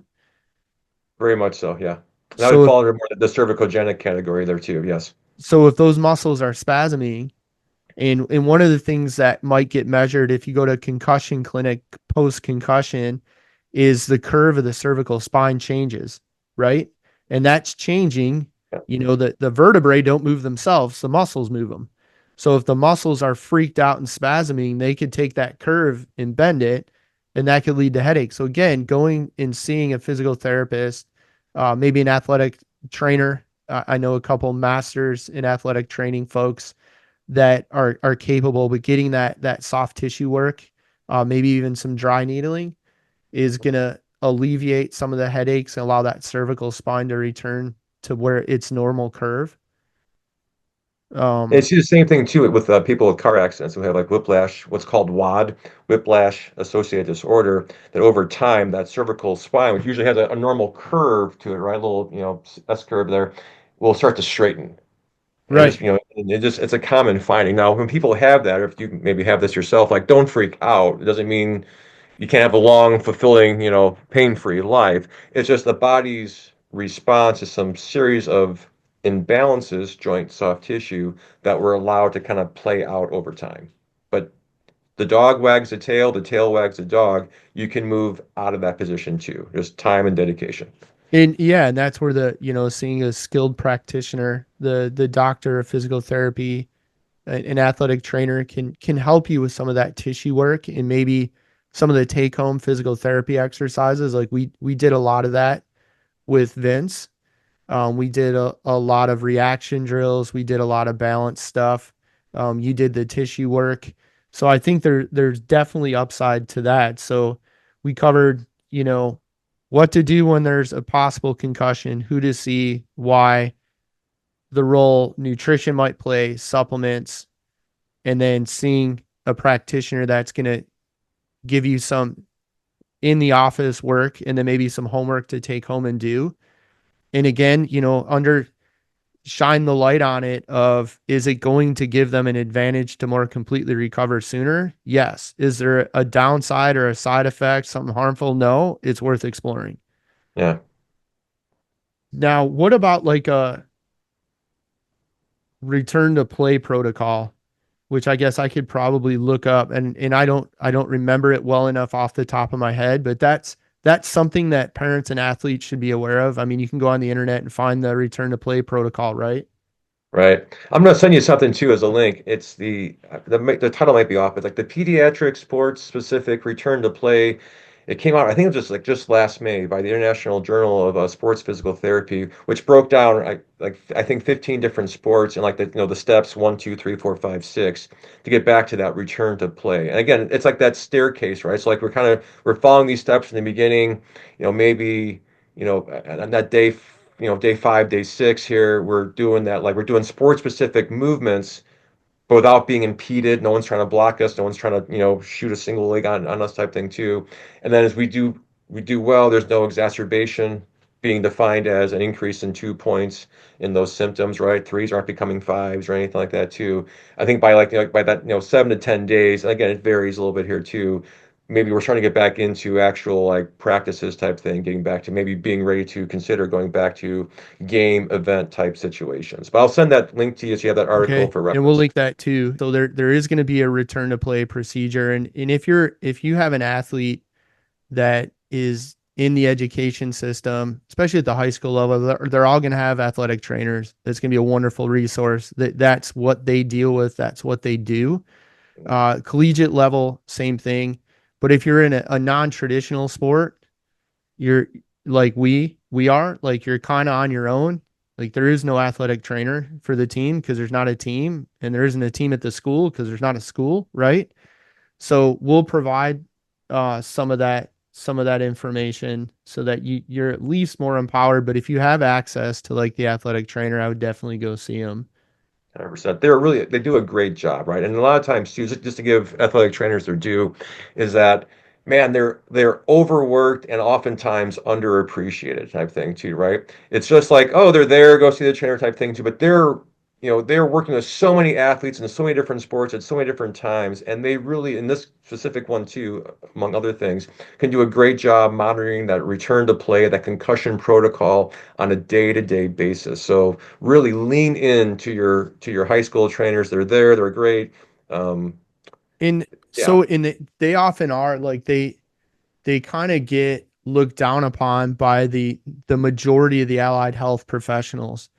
So the doctors, MD, uh, doctors of physical therapy, nurse practitioners, the physician's assistants, even nurses often, well, you're just an athletic trainer. Well, that athletic trainer, one has a skill set, is credentialed, is often licensed within their state. But here's the other thing. They're at the school when your son or daughter is practicing. So if there's anybody that sees them in an athletic environment, knows what their normal and what their baseline is, it's probably them. In yeah, addition to that, most often they're dealing with the same handful of issues at scale with numerous athletes. So when you look at, well, who sees this most often, it's not going to be the pediatrician. It's probably going to be that athletic trainer. So they're a huge resource. And yeah. then when we look at recovery, I think it's probably on average you're looking at 21 to 28 days before you're better off or you're back, right? Unless it's really severe and you keep having to take steps backwards, but you're probably looking at a month of recovery. And one thing that like I would encourage everybody to do, and it's kind of what I just said with the athletic trainers, is like we did go to a concussion clinic and Vince spent 4 hours testing. Now he was greater than 21 days. We might have been 28 days post concussion because we didn't even know there was such a thing where you can go to a sports med practice and they've got this concussion clinic and a battery of tests.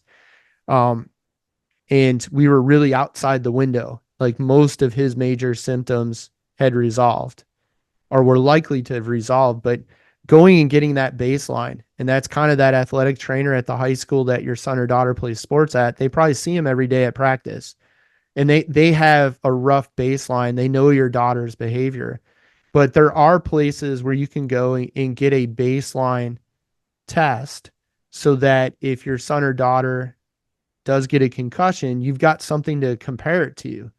Like, hey, here's where you normally are healthy.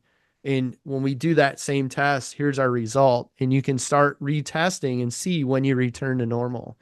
Like Yeah. we, and I'll find this too, because I did do, and I'll link all of this for anybody listening. I did two other podcasts in the past with an athletic trainer client of mine uh, on concussion.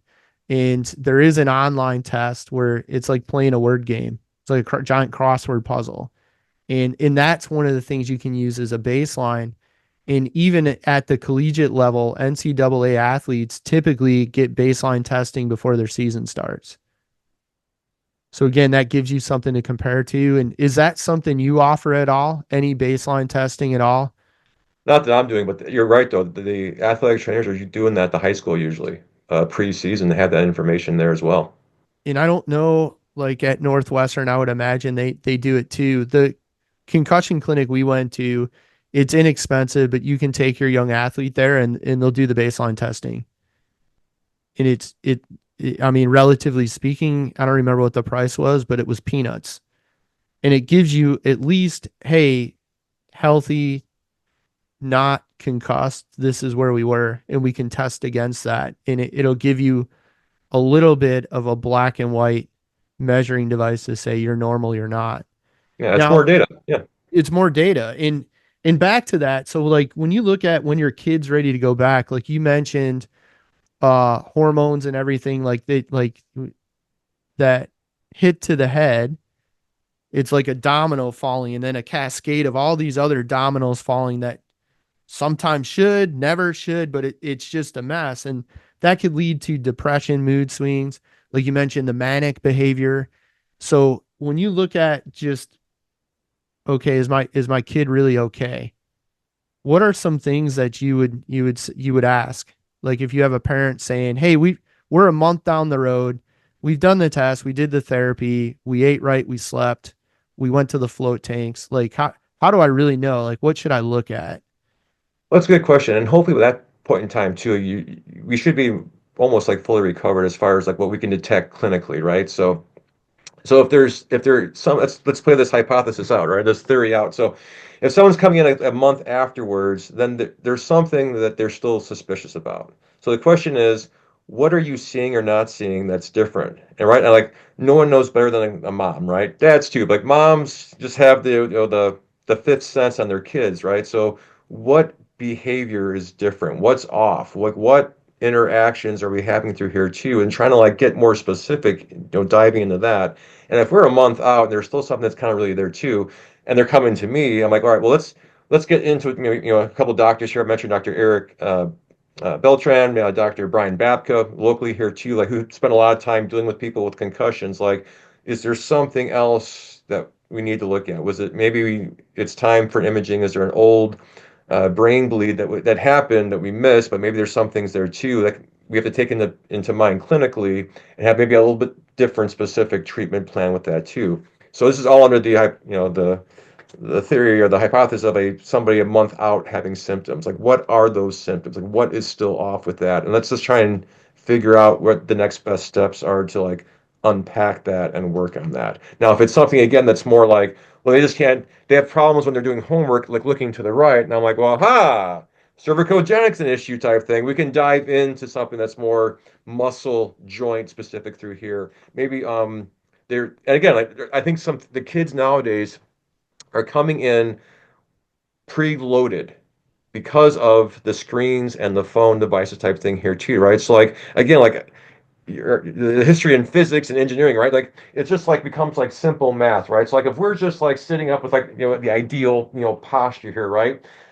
Our head's about 10 to 12 pounds, right? Three of that being our brain. Now I'm going to move forward, let's just say maybe like 15 degrees. And now the weight impact on the head and neck is like 20 pounds. I'm going to come to maybe like 30 degrees. And now the impact is like 40 pounds. I'm going to come like to 45 degrees. And now maybe we're like pushing 50. Now with my chin just laying down on my sternum, on my chest, I'm pushing like 58, 60 pounds. So it just becomes math. And these kids have I see, again, this is a separate topic perhaps, but I see teenagers with the neck position of somebody who I would think of as being in their 50s with a 25, 30-year history of being an office employee, right? And it's just, it's changed so much so quickly. So I think they're coming in preloaded with some other imbalances, not just musculoskeletal, but also, again, like I mentioned too, like they're dopamine dependent and they're serotonin light. They're all looking for like the quick, happy neurotransmitter, right? And they're low on serotonin, which is affecting, they already have poor sleep schedules, altered sleep schedules. They already are a little bit behind on the development of the prefrontal lateral cortex. And so it's just trying to like understand like what today is different than it was yesterday specifically, and what domain do we need to jump into? If it's something where it's effective, right? And again, it's adolescence too. Like, is there an increase in the emotional roller coaster type thing here too? Are they more? Is it more of a depression thing now? Are they manic? Like, what exactly has changed from pre concussion to post concussion? Now, again, that's going to be a different. Maybe we need to get again a neurologist involved. Maybe we need a counselor involved with that too. Is it more? Can we trace it to more musculoskeletal? Is it positional based? Every time they roll out of bed, going to the right, the room spinning. Aha, that's vestibular. We can work on that, right? So just kind of knowing back to those three boxes, what category are we still having symptoms in? Who are the best people to get on your team to start to unpack that and make that better? The take home there is it's likely that most people will be recovered about a month post concussion. And if they're not, you're going to notice, especially as a parent, and I would agree more likely mom than dad, but dad's still going to see if you're noticing your young athlete isn't normally irritable and now they're irritable, or they're depressed or whatever, well clearly there's something else going on, and it's probably time for another visit back to a professional that might point you to the right professional. But you should see most of the issues resolved a month post concussion, and they should be easing back in, or should outright be back into normal play with little to no restrictions.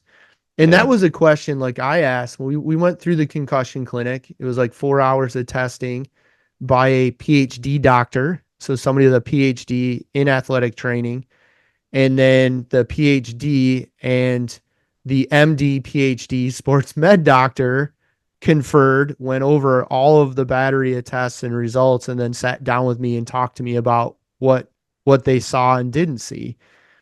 And the MD PhD, he said, well, he said, well, he's ready to go back to activity. And I asked the question, he's like, well, do you feel he's not ready? And I said, well, no, I'm here because you're the expert. Like, I'm looking for you to tell me he's ready to go back and resume his normal lifestyle, because I don't know. And basically the doc told me, he's like, well, you would know, like you would be seeing behavior differences. You would be hearing, hey, when I get out of bed, I'm dizzy. You would be hearing, whenever I look over here, it hurts, or this happens, and you're not. So that, with all of the data from the battery of testing we did, he's ready to go back to do whatever. And just something along the way here jogged a thought. So the other caveat here too is this the first concussion, or is this the second concussion, or the third concussion here too? So in some of this, return to learning and return to play, and this artificial like month, timeline type thing here too. It's like there is sometimes like a wind up effect, and what's the term? Cerebral vulnerability. So essentially, it's like if we're having a concussion, and then like within a month or less, there's another concussion, or within a year, we've got like maybe three, and like the duration of symptoms for that first one, maybe hey, they were back at it within a week.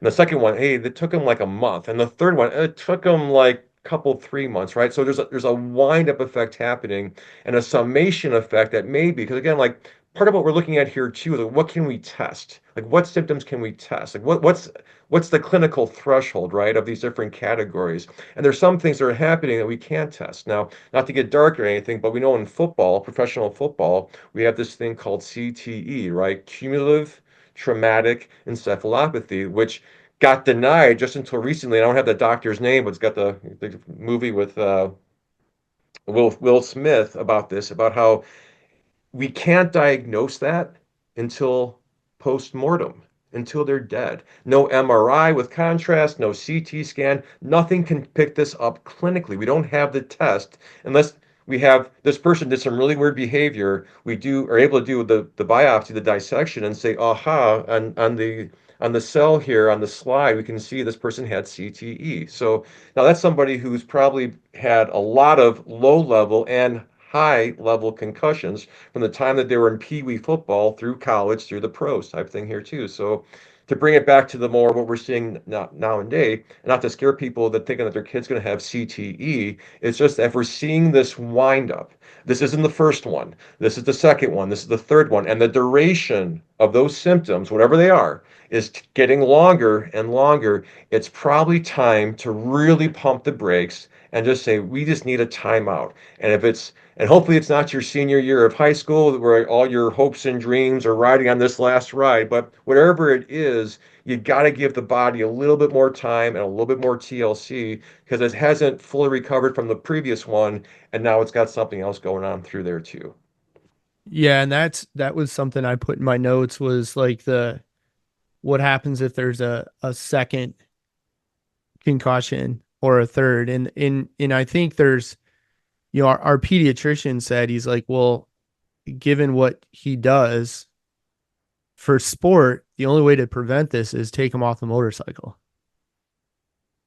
In that in regards to getting a concussion riding motocross, yeah, if you don't ride a motorcycle in doing motocross, you can't get a concussion from motocross, but people still get concussions. We mentioned football, we mentioned soccer, we mentioned wrestling, and then I mentioned the social media influencer that fell off a scooter.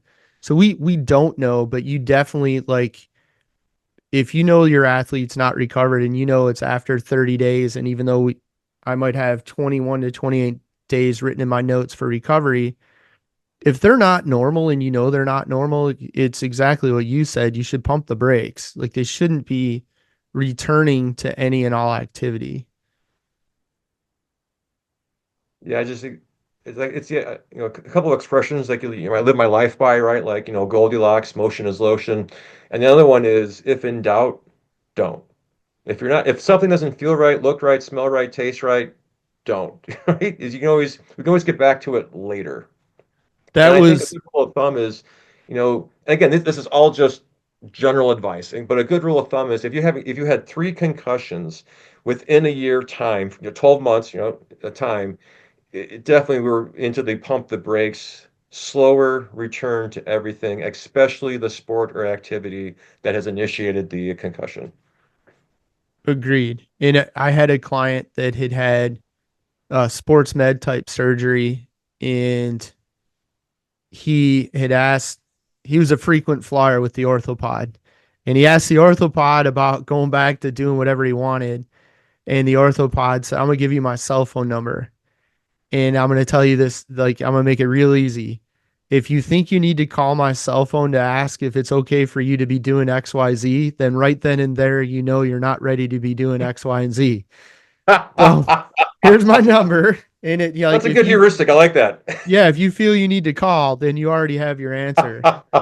So things that like, we'll just run through some of these. I put these in like a note format, but if an athlete has an injury and they did take a hit to the head, common things are headache, nausea, vomiting, dizziness, blurred or double vision, light sensitivity, confusion, slurred speech, that broken record where it's the same question on repeat, um, the like who, what, where, and when, like who are you, where are you, what are you Yeah. doing? And then when you start looking like when should we go to the doctor? I think if you're knocked out, if one pupil's larger than the other, Yes.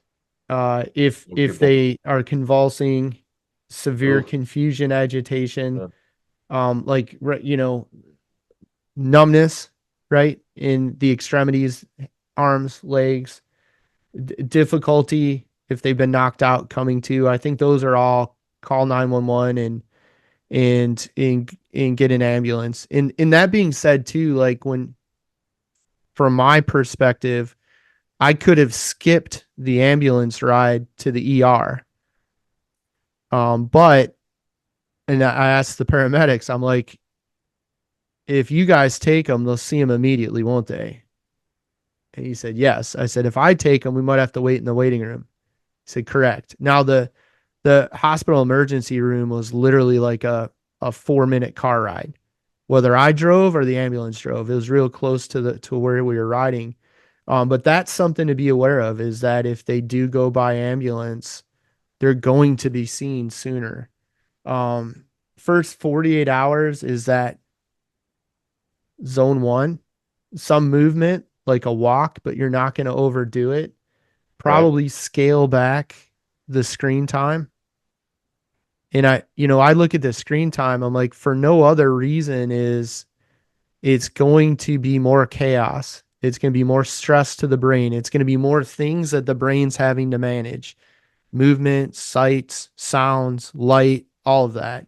And just to piggyback that too, like the reason why we talk about wearing blue light blocking glasses, after the sun goes down too, right? Because it's going to interrupt that serotonin production in the brain, which is back to the sleep schedule type things here too. So, yeah, So back to that, if you're adding stress and you're compromising the body's ability to recovery, and if we see sleep as that hit the reset restart button, if you're hindering that because the blue light interrupts serotonin, now we have a quality of sleep issue. Maybe we can't even fall asleep. And then, by extension, if you're struggling to fall asleep, most people are going to grab this. And then it's like Groundhog Day. So you're not sleeping well because of the blue light, and now you just went and grabbed more blue light, right? right. So that 48 hours is take it easy, but don't lock yourself in a dark room. Gradually increase your activity, and then if needed, do the follow up. And then I think proactively, anybody with a young athlete, or if in some cases, I think it warrants. And of course, I haven't done this. I haven't taken my own advice, but I think having a baseline, like I've done some of the online concussion tests to get a baseline, but I think there's value. If you're a weekend warrior, I think there's value in it. I mean, you could be doing the adventure races, you could be doing OCR, some of the stuff that you do. You could be rock climbing, you could be canoeing or kayaking or whatever, but the potential exists for anybody to end up with a concussion. On the preventative side too, besides, again, trying to establish baselines with impact testing, whatever concussion testing online, the best quality of health, sleep, nutrition, minimizing devices. But there is some suggestion through research that wearing mouth guards can decrease the incidence of concussions. I mean, traditionally we think of like football, right? Mouth guard, but like soccer, mouth guard. I've known some wrestlers too, mouth guards that could help, with that in your sport. There's this thing called the Q collar. Dr. Eric Beltran mentioned this on that webinar last month that kind of comes around your neck.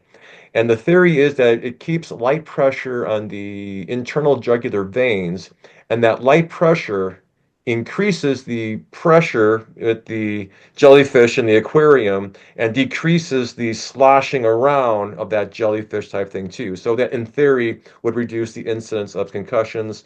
In football, they're using right now, what's the latest thing? The Guardian cap, which I think they said can decrease the rate of concussions, but I think they're still tinkering with technology there too. So what's being used today may not be what's being used tomorrow.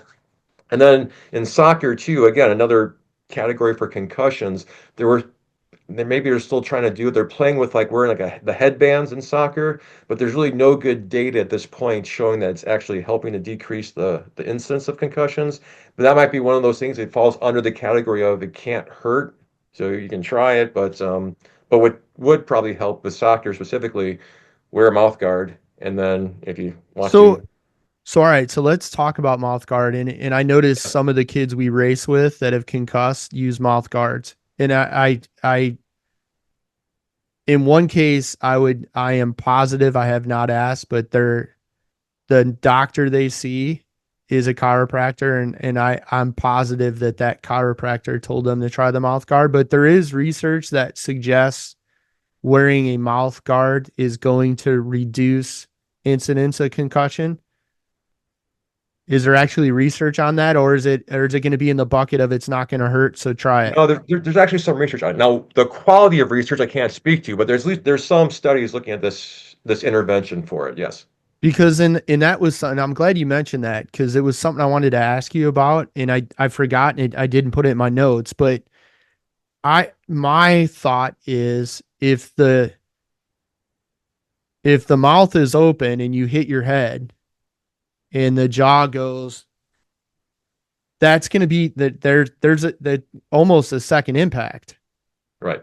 Whereas if you have a mouth guard in there, it's going to cushion that impact. So we need to get a mouth guard.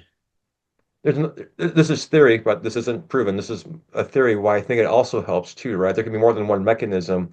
I think when you have a mouth guard, you also, besides having your mouth closed, your tongue tends to rest more on the top, the palate of your mouth, almost in that like position Right. through there.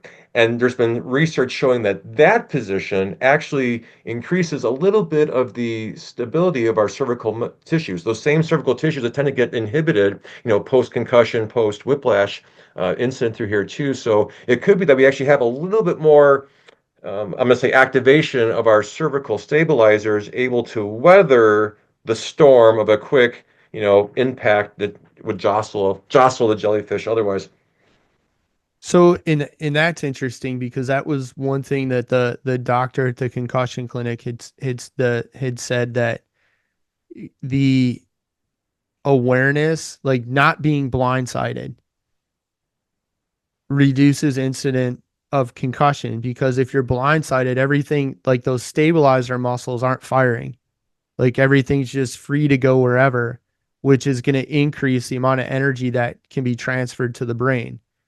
So, what are your thoughts? Like we did a little bit of the reaction drills and stuff, but Mhm. having some of that improving your awareness and stuff that would probably contribute to it. Like if you can see it coming, then the muscles might be able to do their job and stabilize instead of just letting the head go along for the ride. Yeah, this kind of actually crosses to the rehab side of things for concussions, as well as other things, as well as the performance side. And we had this discussion before with Vince, like just like the tracking, right? Visual tracking, right? So your baseball, softball, sports will push just immediately. But again, we go back to we've kind of like we've had a functional narrowing of our peripheral fields. We're just used to like just looking straight ahead, right? And usually straight ahead in this position here anyway. So things to grow and expand the awareness of our visual field. So like the easy, right? Like the poor man's version is go, stand, some distance back from a busy intersection and focus, like say, I'm gonna try and paint a picture, right? So like you're maybe in your front yard, if you're by a busy street, you're by some intersection, and you're focusing on a stop sign that's right there in the mid ground. And then you're just in the periphery, when can you pick up a car coming from either direction as it enters, and can you keep tracking it as it exits with your focus being on that stop sign, street sign, light post, whatever it's going to be, a fixed reference point, but we just spending some time, and you're gonna feel your eyes start to water, and you're gonna feel like the muscle, like the muscles start to like, oh my gosh, like because we've kind of like again, I would say functional, meaning that it's not pathological. It's that we've kind of acquired by not using, right? You don't use it, you lose it. That narrowing of our periphery. So being aware of where things are in space, being able to track things that millisecond faster, which gives you a chance to anticipate, turn, move, blunt the force of it is a huge advantage in preventing these things here as well, but also on the performance side of things where we have sports, baseball, softball comes to mind, where we're tracking objects anyway, football receivers, and having that visual spatial awareness through there as well.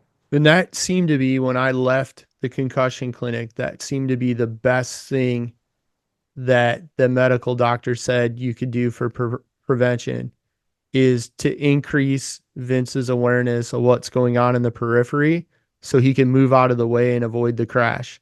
Or avoid, because in this case, he got hit by another rider. It was of no fault of his. It was just another rider lost control.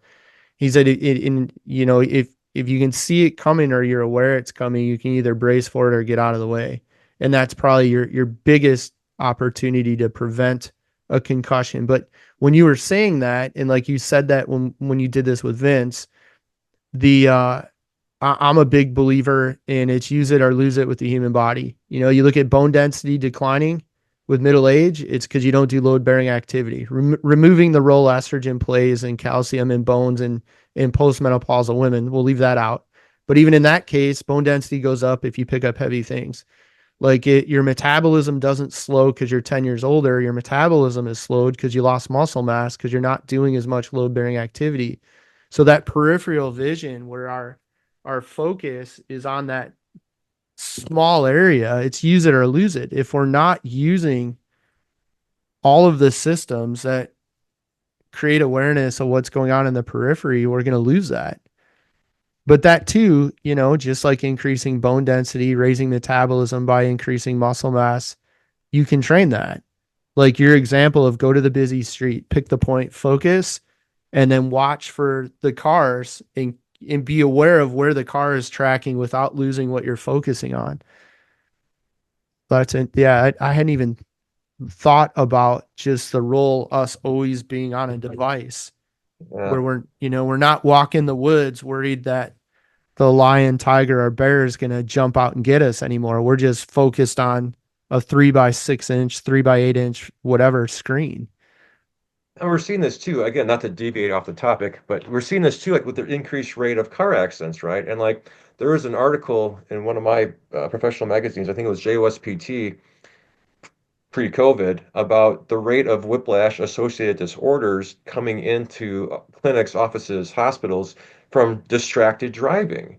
And it's that, we're fixating on this point here so much, we're not even aware of like what's in front of like the front windshield type thing here too. So we're seeing it play out in different ways. We're seeing it play out on the field. We're seeing it play out, unfortunately, on the road where the stakes got a lot higher and the penalty for, playing foolish games can be, life-changing. Interesting. No, that's all good stuff. So we need to look at the mouthpiece. Do you have a preferred dental guard mouthpiece, or just go buy the clear ones, throw it in boiling water, and then do the imprint? I think it's all the same. This has been fun. Thank you for your time. Thanks for inviting me. I've appreciated this. This is awesome. I hope anybody that tuned in or tunes in, I hope you walk away with some benefit to this.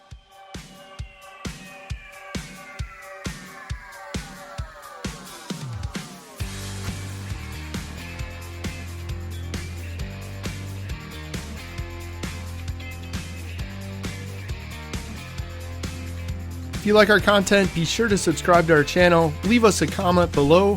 Also, be sure to check us out on your favorite podcast provider. See the links in the description below.